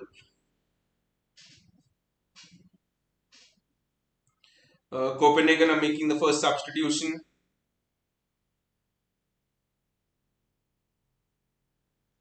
JSK says, by the way, if Silva leaves, Bellingham will join City. There's no doubt about it, JSK. I was a bit doubtful about that 2, 3 months ago, even. I mean, 2 months ago, but especially with this Liverpool rumor going in too much. But I always feel that the key to that Bellingham transfer would be that free kick was a crap one and it's well defended. So the key to that Bellingham transfer would be, game time. And one of the points in favor of Liverpool for me is game time. Their midfield is almost old. They'll have to remove everybody from the midfield. Anderson's over. Thiago almost on the brink. The midfield is just not there if you see this season. So Bellingham will surely start every game. And City would he start every game? But then if Bernardo leaves, I think he will start. Because even Real Madrid don't have that luxury. They have Schuamini, they have the Camavinga, so they can't guarantee game time to Bellingham as well. But City can, I think. And I also see that maybe Bellingham leaves, then maybe Bellingham could be a replacement of Gundogan more than a Bernardo Silva, I think. Because the energy of Bernardo Silva, the kind of a pressing, I think it's not Jude Bellingham for me. But yeah, we could buy a replacement of Bernardo. after some time and maybe feel let Bellingham come on to replace Gundogan slowly, take over the baton from Gundogan. JSK says Gundo will leave as well next season. I have a feeling that he'll be in and around for one more season, maybe, or two more. The reason being, he's doing his coaching batches and he would love to be around Pep Guardiola and just pick his brains and understand how he does things and stuff. So I think he'll be around, and also I think he'll be around to facilitate transition of whoever next comes to replace him. We have followed this with Fernandino. We have kind of followed this with Company. We have almost followed this with David Silva. That you give you let a young player develop while the senior player is there, and then the passing over of the baton almost happens, and then the senior player leaves. Rotary Fernandino, Silva, Foden. Okay, Foden doesn't play in that position, but kind of goes like that, whatever we do. So I do think Gundogan will not leave abruptly. Even I don't think when Mahrez will leave abruptly. Maybe he could leave next season. We do not know. Especially if he just continues his poor form, Riyad Mahrez. But getting Bellingham in that midfield would just be a dream, right? Bellingham, De Bruyne, and Bernardo Silva, for example, in certain matches.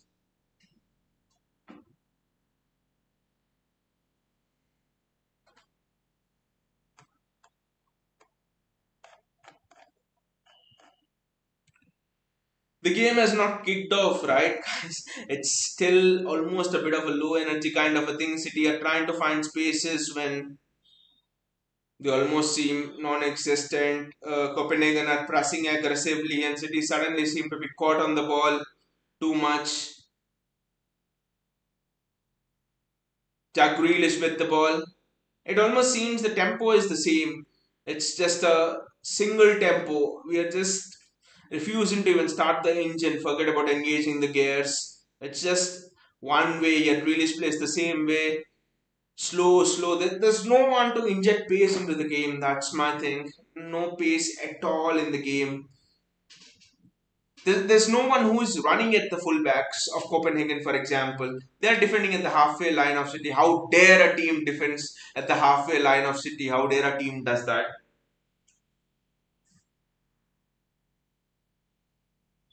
Ilkay Gundogan with the ball.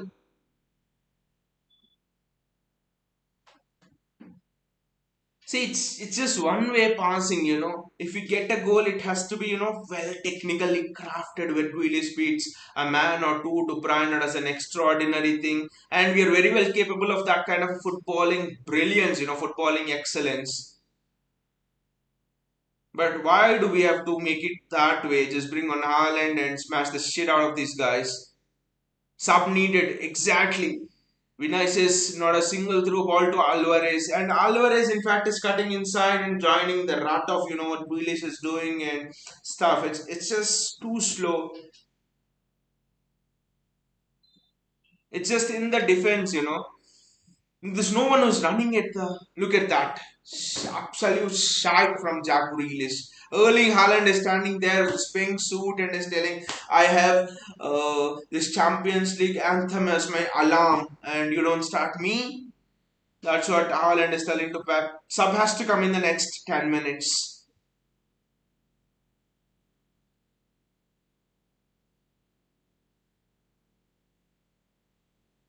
Ball in, Jack Grealish. It's almost kind of impossible to score from a set piece. You may as well play it short and then recycle possession because they are having more numbers than you, so it's almost impossible to score from there.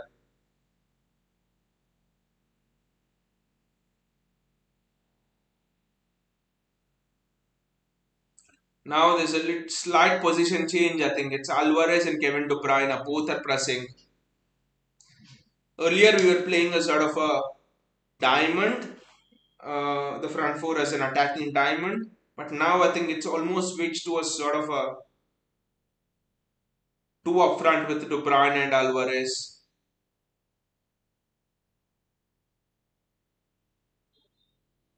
It's almost switched to a 3-4-2 or something like that.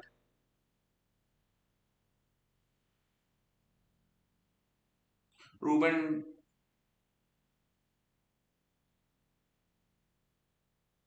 Where did Ruben Diaz come with that ball? I just can't understand what we are doing here. Sorry, that was Akanji. I just can't understand what we are trying to do here. Just trying to dribble our way through the entire Copenhagen team. This is not FIFA or something. Kevin De Bruyne. Oh, what a ball that is!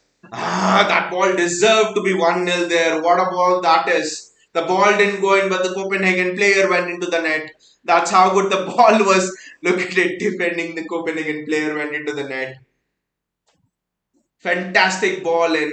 You come on, Pep, bring on Erling Haaland.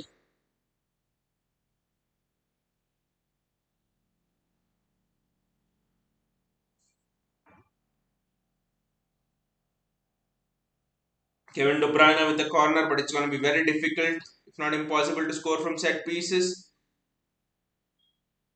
City are asking for a penalty there.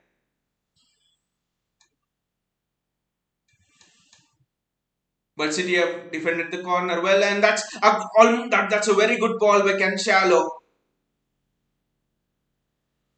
Excellent work done there. Then I don't know why we have suddenly come alive now. We're just sprinting around. The pressing has suddenly started. But look at that again. No one in the poacher's position over there.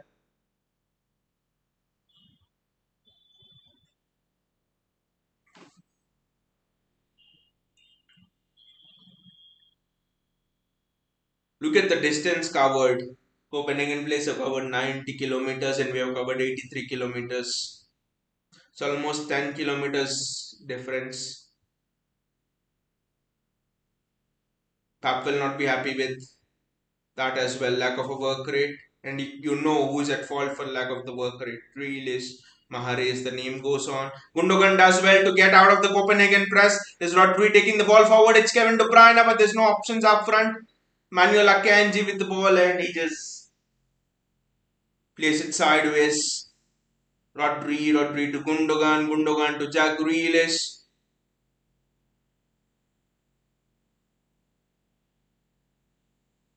Ikai Gundogan again. And again we mess it up. Where's the control in the midfield, guys? Where's the passing? That's again a good ball. The Copenhagen player, the touch is nice, but Manuel Akanji, what a defender you are. Wonderful defending, mate.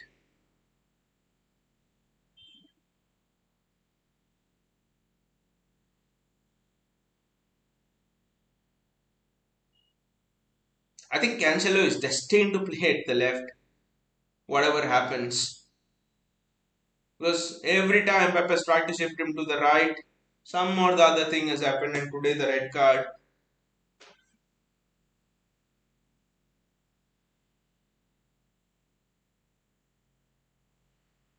Copenhagen players are trying to dictate the play right now. Oh, Alvarez, that was such a good trap from Julian Alvarez. Just a little bit away from him. Vinicius Akanji fire. I think he has to be one of the signs of the season. You know the way he defends the one-on-ones. I've never seen him go to ground, not once. You know his positional intelligence, his mathematical intelligence. By the way, there was a video where he was just doing multiplications for fun. That's a good ball there. That's a very good ball. And what a piece of defense that was. I think it was from Ruben Diaz. Sorry, it was from Rodri. The defense is just fantastic. Keeps the body in between. And that's wonderful. Again, Copenhagen get the ball in between the lines. Manuel Akanji on the ball. Good pass by Manuel Akanji to bring the ball out, but a loose touch and Copenhagen regain possession again and again and again. They've been doing the bloody same thing.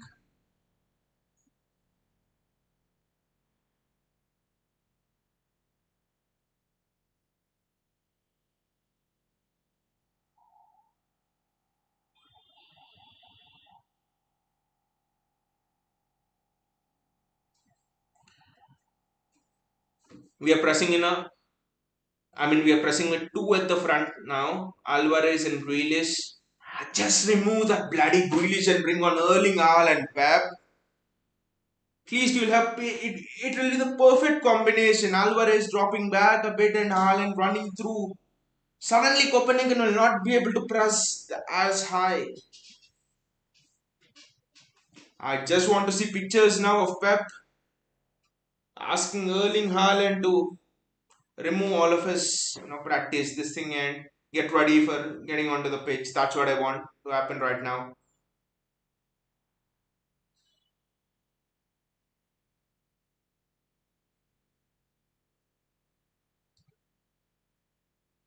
We are kind of sitting back a bit and trying to hit Copenhagen on the counter. I mean, I'm just not able to digest it because when have we seen City do this, sitting back and hit a team on the break? I don't know. Maybe Pep is thinking, just don't lose this game, guys. Just don't lose this game. That's all.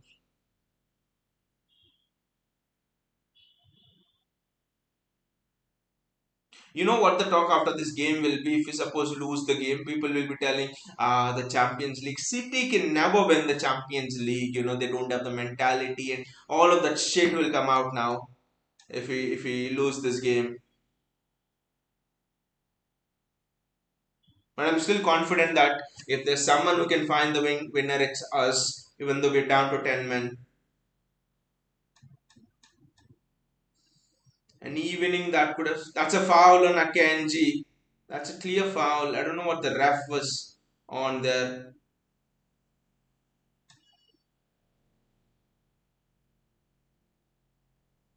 The defense have done a very good job, but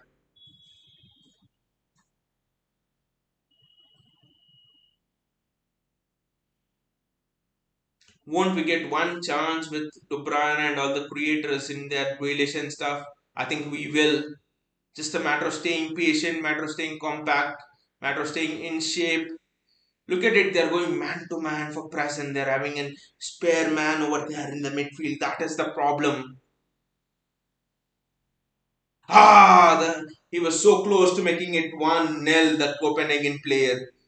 Maybe that will be the plan. Just cross it from out wide into the box. But again, I'll have to say it's well defended. It's actually not well defended. Did they play the offside trap there? I don't know. Jack Grealish. Ah, how many times will you do that, Jack, today? It's just getting boring and boring and boring all over again. In this mode, Jack Grealish just pisses me off so much.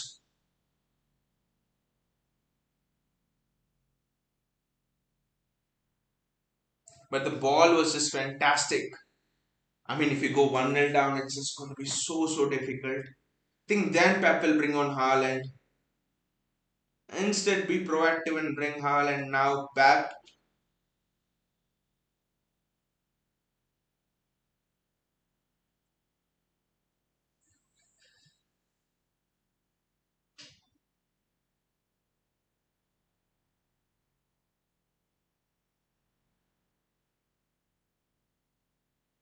Copenhagen just playing around in their own defensive area.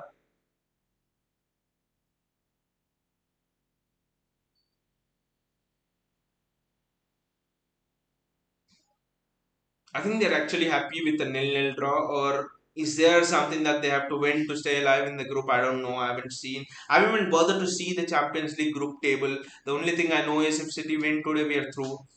I mean, we top the group surely, and we are through. That's the only thing. I was so confident that I didn't even bother to see the table, and this is what we are doing right now.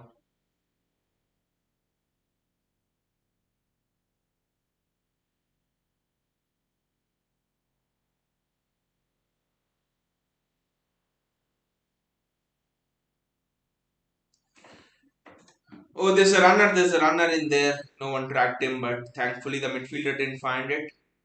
That's a head injury. The referee has to stop the game. Kanji is down.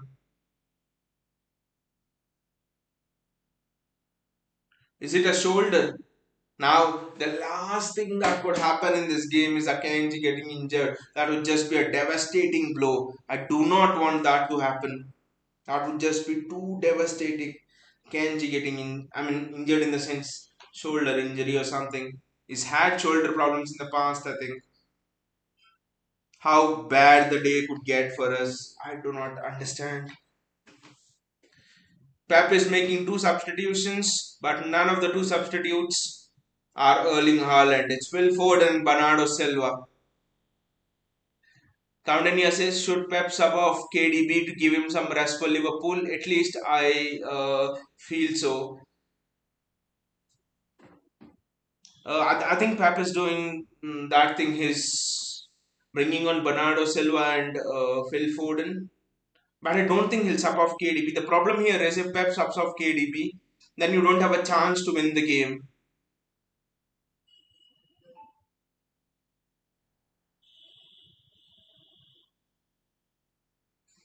But will be interesting to see what Pep does. I think it's Foden for Grealish. That will be one sub. And the second sub could be Gundogan for Bernardo Silva. But will be interesting to see what happens.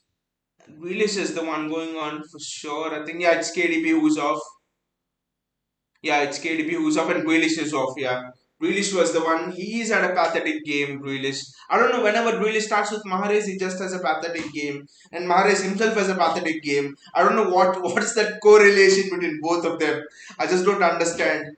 Whenever both of them have started, they affect each other's performance. Grealish and Mahrez, and in turn, both of them affect the team's performance as well. It's just it always turns out to be some kind of a stupid rubbish whenever both of them start.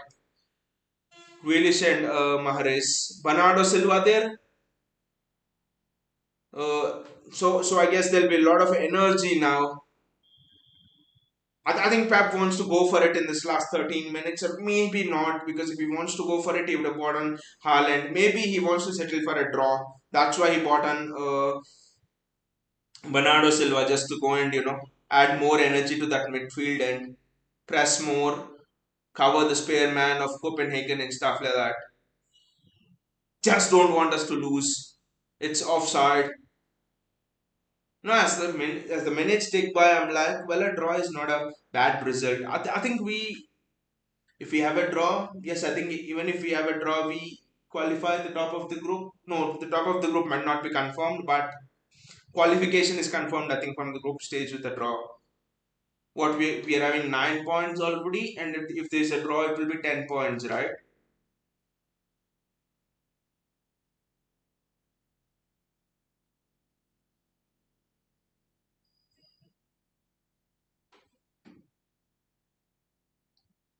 I just have a feeling City might just go for this, not settle for a draw.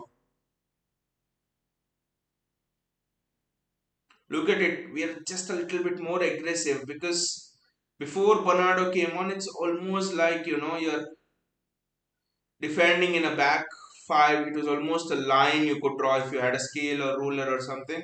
But now it's just like those three centre backs and the other two people are just bombing forward. Bernardo Silva is just almost looking to be aggressive with the press and stuff. We haven't seen that in the uh, earlier parts of the second half. Kevin Dix is a player who's coming in. I haven't heard of him, to be honest with you.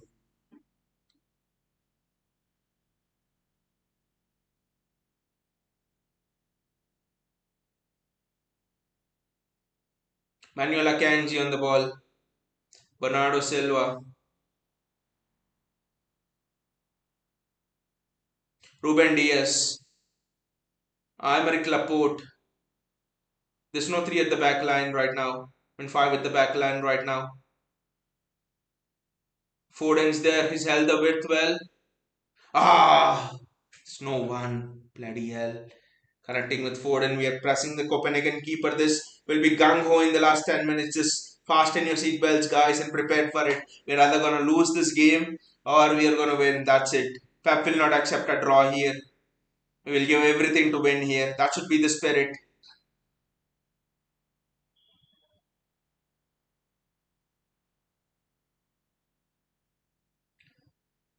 Gundogan suddenly finding those spaces in the midfield. The arrival of Bernardo. Look at how Foden, the arrival of Foden is just stretching Copenhagen there. Suddenly you have spaces for your Bernardo, for your Gundogan, and people like that. Just one player who can stretch the defense and go for it, Bernardo. There was a loose ball in there, and I think Bernardo Silva should have just gone for it. They left it to each other, and again a mix up between Ederson and Laporte almost. But maybe was he offside? I don't know. No, he wasn't offside, and that's a throw in for Copenhagen. But I think Copenhagen are actually desperate to score a goal here. Otherwise, I mean, win here. Otherwise, I think they are knocked out of the competition.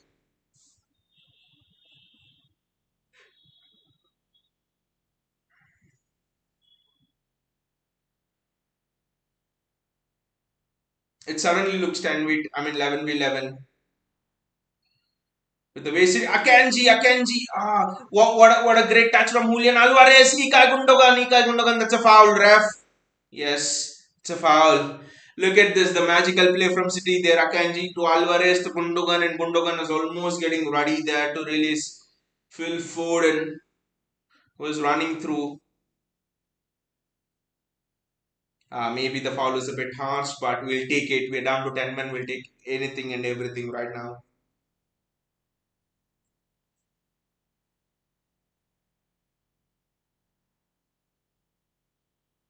Ikai Gundogan there with the free kick.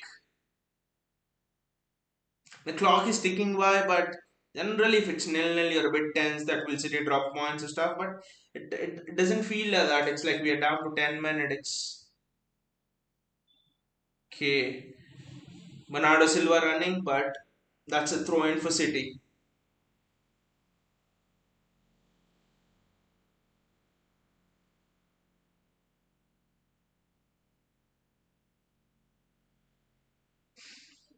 It somehow feels that after sort of your 87th, 88th minute, we might just settle for a draw. That's gone out, that's gone out, that's gone out. And it's a Copenhagen throw. The other question is, will Erling Haaland be played in this game or does Pep want him to be fresh and ready for Liverpool?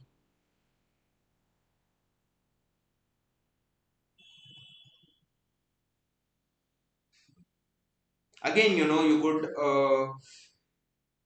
Manuel Akanji does extremely well to intercept over there. Manuel Akanji. Joao Cancelo.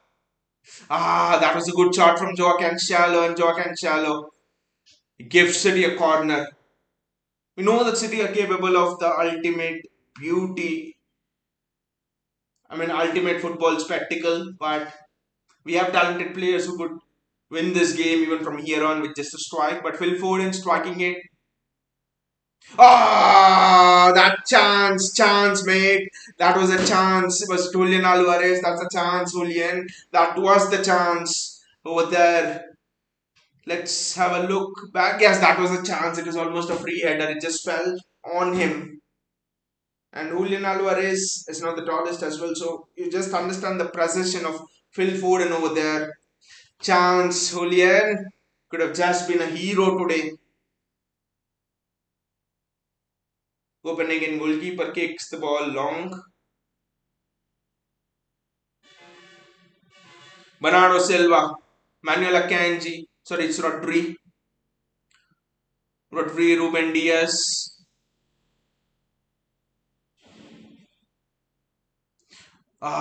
He's. But why did the referee raise the offside flag without Alvarez touching the ball? Maybe he was. Yeah, he was offside. He was evidently offside. Well done by the linesman. We're into the 85th minute now. Now, guys, would you settle for a draw or do you want us to go for the win? If you think without emotion, a draw is not the end of the world at all. Okay, the media might say tomorrow there'll be social media forums, groups going around that. is this the way to City? City have dropped points against Copenhagen and stuff, but if you think about it practically, I think a point is not the bad result at all. It's not the end of the world. Certainly not the end of the world. We still can qualify from this group as leaders, and it's not going to make any difference to our season.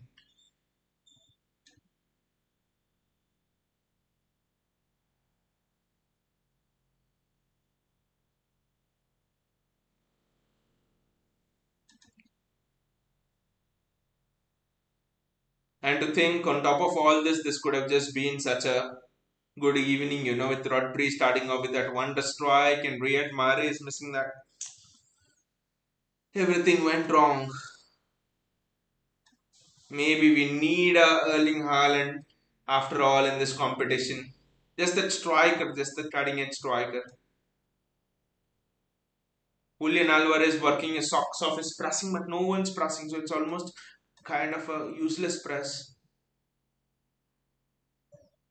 I think the instruction now from Pep will be just don't lose this game. 1 point, and we have played with 10 men for what, almost 70, 60 minutes, 65 minutes. That's an achievement in itself without losing the game, without conceding anything. So that's Cancelo. Gundogan in space.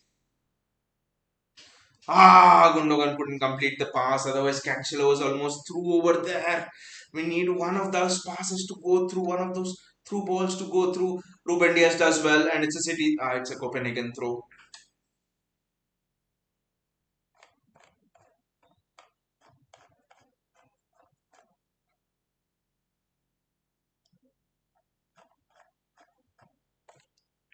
Aymeric Laporte goes off now.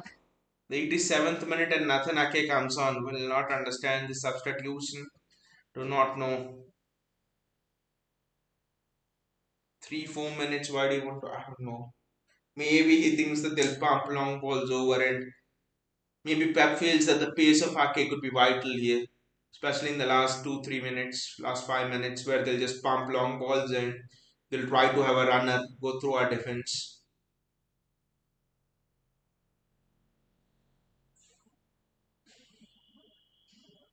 By the way, I think we are the only team who are unbeaten this season.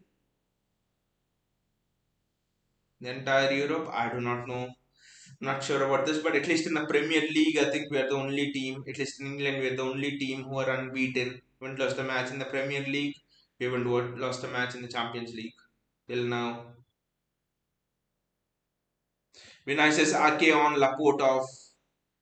I think it's just for that pace element of Nathan Ake. That's all. That's very well done by Bernardo Silva, but the second ball falls to Copenhagen player, and I can't blame them because they have that numerical advantage. They will of course win the second balls. It's a throw in, I think, for City. No, it's a throw in for Copenhagen.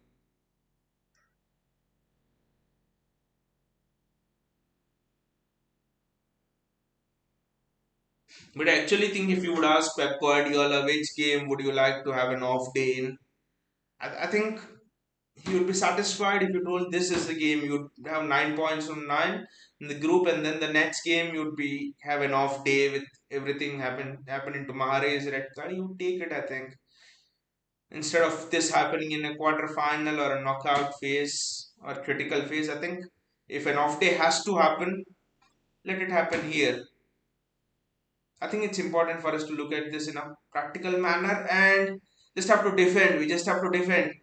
Just have to defend for our lives here. Ederson was beaten, but the strike went wide, and that's a goal kick for City. City surviving again, but this will be a lesson. I mean, we have gone through this. I know Atletico Madrid quarter final last season. We defended for our lives for 70 minutes. There were heroes made out there in Nathan Ake and Aymeric Laporte and John Stones that day. So, but still, you see, even with less men, we had 14 attempts to 6 of Copenhagen, 3 on target to 1 of Copenhagen. So, we are shading that as well. Long goal kick from Ederson. It would be nice if we score now. That's a City throw. Whatever happens, let us play the game in City's half, in our half.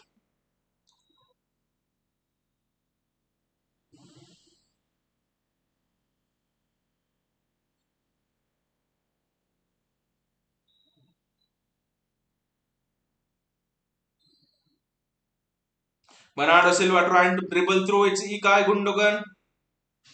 Ah, and slow motion when that strike was just in the air. I thought maybe this went in, but no.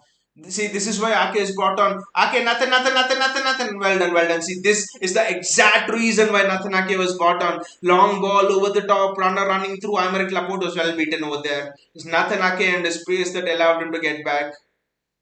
Exact reason why Ake was brought on. Wonderful, wonderful from Pep Guardiola.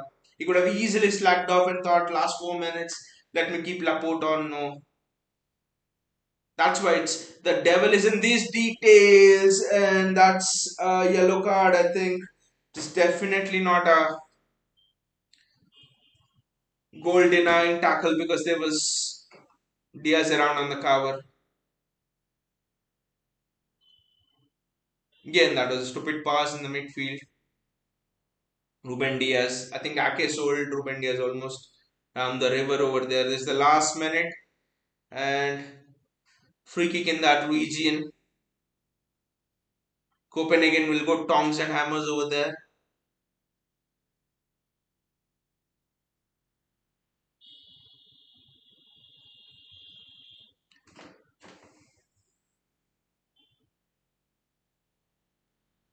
Christensen is the one who's taking the corner. It's deep. Eddie, Eddie, Eddie, Eddie. Ederson does very well. Very brave of him to collect that. Extremely brave. Come down. Yes. No, I think there'll not be one more chance for an attack. No, I think just keep the ball and just take the point and get out of there. And we'll concentrate on the Liverpool game.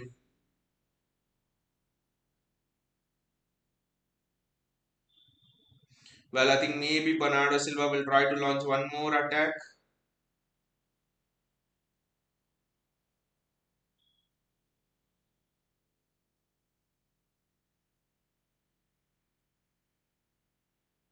I think the City players will now settle for a, yeah, I think we'll just settle for a point here. We're just not giving the ball to Copenhagen. Yeah, that's the second ball. That is very well one, and I think that should be that. That's it. The referee is blown up here, and I would actually say, if you look at the score line, you would say that disappointed City nil-nil draw, but I think it's been a good learning experience for us. Yeah, and draw is a fair result, and a draw is actually not a bad result for us because of what has happened. We defended with 10 men for the best part of an hour for 65 minutes, right? We played with 10 men, and I think it's a good learning curve, sort of. And what do you do when you're down to these kind of situations? How do you react? What is your resolve? I think Pep got a good account of it because Copenhagen were pressing aggressively. They were doing it well, you know. It was not at all easy there. They were not allowing us to play our game and stuff. We could have easily conceded to get hit on the counter and stuff, but our defense was very, very good till the last minute. Especially, I think since Foden and Bernardo Silva came on, I actually think that we shaded the game a little bit. In that last 15 minutes, I think in the last 10 minutes especially, I think we were the better team. We were better than Copenhagen actually. The I think it's obvious that we missed the dynamism of Wenger there. Okay, you rest Ford and maybe you play Alvarez on the wing and start Haaland. Or I just think like we were discussing, Grealish and Mahrez just doesn't work. It's just not there. It just becomes then everybody plays the same. It just becomes boring. Grealish wants to cut inside. Mahrez, Gundogan does the same thing. De Bruyne plays in the midfield. It just doesn't work. It's almost like you yourself are putting your putting all the team in the box and locking it up if Mahrez and Grealish play. Our philosophy in itself is to stretch the pitch, but when Mahrez and Grealish play, we do the opposite. Both of them cut inside and we make it compressed. We compress ourselves. We chain ourselves. So I think that was a mistake. And maybe I think Pep didn't want to risk an injury to Haaland in this match. That could be the reason. Otherwise, you play Haaland there and you win even with 10 men. I think it's as simple as that. I think we win if we play Haaland actually because he has pace. He will stretch the defense. See, the moment you get in Haaland, De Bruyne will have more space. Your Gundogan will have more space because Haaland will occupy those two defenders. Suddenly, your aggressive pressing will stop because Ederson has that ball on for Erling Haaland, long ball. So I think just one substitution of Erling Haaland and maybe bring Phil Foden on, and the entire game is different. But I don't know why Pep didn't do that. Maybe you could say Liverpool game. As fans, we can get emotional here and say we want to win every game and stuff. But but see, football is such a beautiful game because it's based on variables that no human can control. It's based on things that you can't anticipate. No one would have anticipated that Sergio Gomez, of all people, would be sent off. Ball would hit Riyad Mahrez on the arm, or Mahrez would miss that penalty. So these are variables that no one can control, and I think our key to win the Champions League will be how do we control those variables? How do we accept that? Not control those variables, but how do we accept that we can't control the entire game? So we will we will be resilient whatever be the situation. I think these are the situations that will define whether we win the Champions League or not. Last season, Real Madrid against Real Madrid, it showed tough situation, and we were just not just able to get out. Even against Atletico Madrid, for example, last season in the second leg, we just forgot how to play. We sat there defending was 70 minutes, 60 minutes. We won that game, but we just forgot how to play. So I think when last season there were instances, and I think Pep will take them all to the dressing room and tell them, see, this is the Champions League, this is how situations will be, and this is how things can happen in a quarter final as well, and you have to learn to play with it. I will not blame Alvarez today because Julian Alvarez, he was always asked to drop in. It was not his game once we went down to 10 men, so we'll give Alvarez more chances. And I know people will come down a lot heavily on Sergio Gomez for this performance. Red card and stuff like that. But I think Sergio Gomez could actually go on and become one of the best fullbacks under Pep Guardiola. Just because I'm not telling it because of his talent or anything. It's just because of his intelligence. Just because of the kind of positions he takes up. Okay, today it's been disappointing, but in general, and this will be a learning curve for Sergio Gomez as well. He's still very very young. He will learn from it. He will become better. But I think one key thing which Sergio Gomez will pick up after this performance is sometimes, especially in knockout competitions, it's better to concede a goal, especially when it's so early on. Okay, it's the 85th minute and he was through on goal. You take a red card and go. That is fine because only 4 minutes to respond. But it was bloody the 25th minute, and he should have conceded a goal because 11v11, even if Copenhagen are 2 up, we beat them, we defeat them.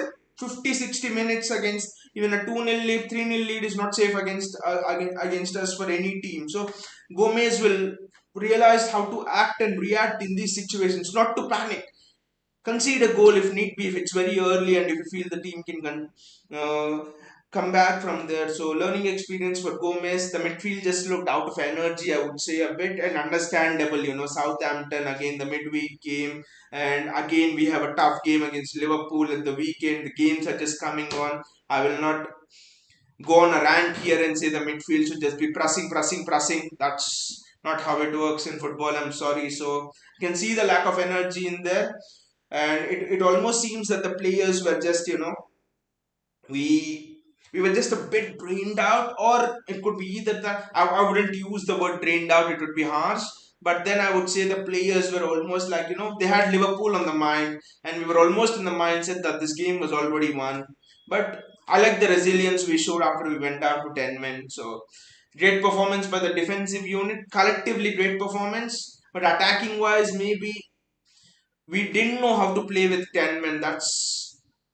I would say that with 10 men, I think we were trying those small passes to take on a player. But I think the best way to play with the 10 men is I think put a striker up front who has space like Erling Haaland and just sit back, compact, play to Brian or someone behind him or Alvarez. Just go for it, just supply him. I think that is the way how you play with 10 men. But Pep will learn, we will learn as a team. So nothing to worry. I think qualification from the group is done.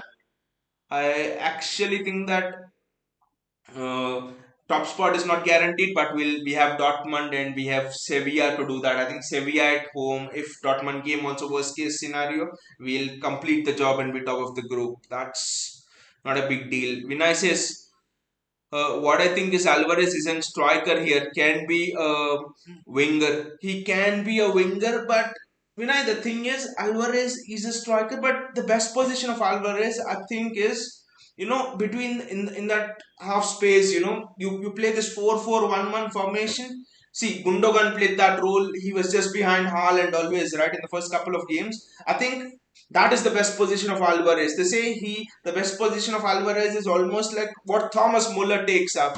Thomas Muller always acts in between the spaces of a striker and the attacking midfielder, right? So that is the position of Alvarez. But there's no position empty over there in the team. But since Alvarez is both footed, I think he can play on the wing as well. He can play anywhere across the front four.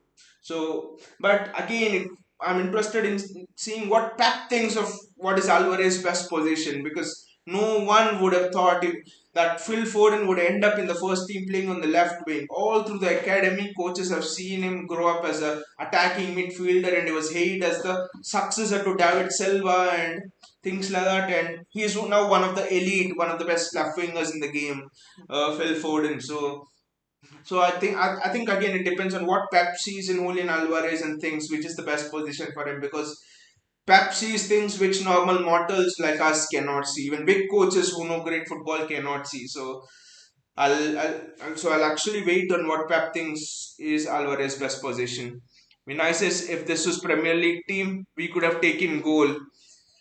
Exactly.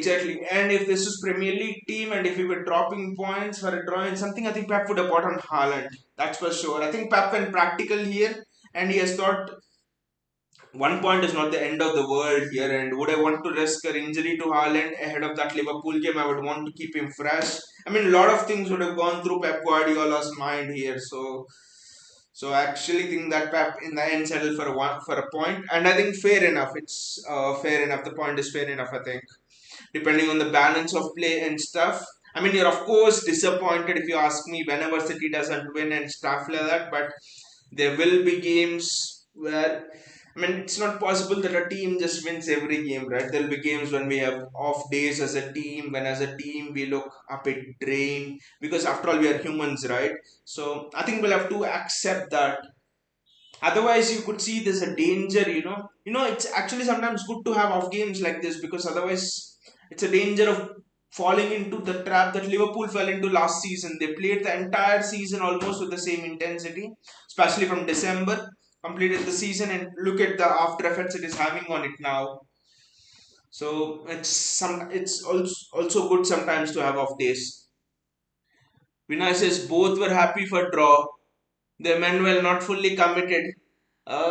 Copenhagen, I actually think they were a bit scared. I'm not use the word scared, but they were fearful that City could open you up like this. Kevin De Bruyne, and they sort of played in a measured mode. And when we went to 10 men, they got a little bit more confidence actually from that. So I actually think that Copenhagen were a bit reserved, knowing the damage City could do. And also I think I haven't looked at the table, but maybe a draw for Copenhagen will keep them alive still. Maybe with Sevilla also not getting good results. So I think they were happy for the draw instead of going gung ho and hit by a 10-man City on the counter. So in the end, I think it was a good game ahead of the Liverpool one, I think. So one thing is good. Haaland will get a week's rest to go at Liverpool. That is actually good.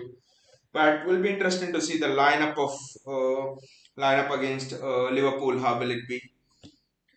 Anyway, guys, thank you so much for joining in the chat with me. It's been fantastic. The conversations today have been wonderful. A lot of conversations we have had today. It's been great talking to you all a lot. And again, take care, guys, and see you all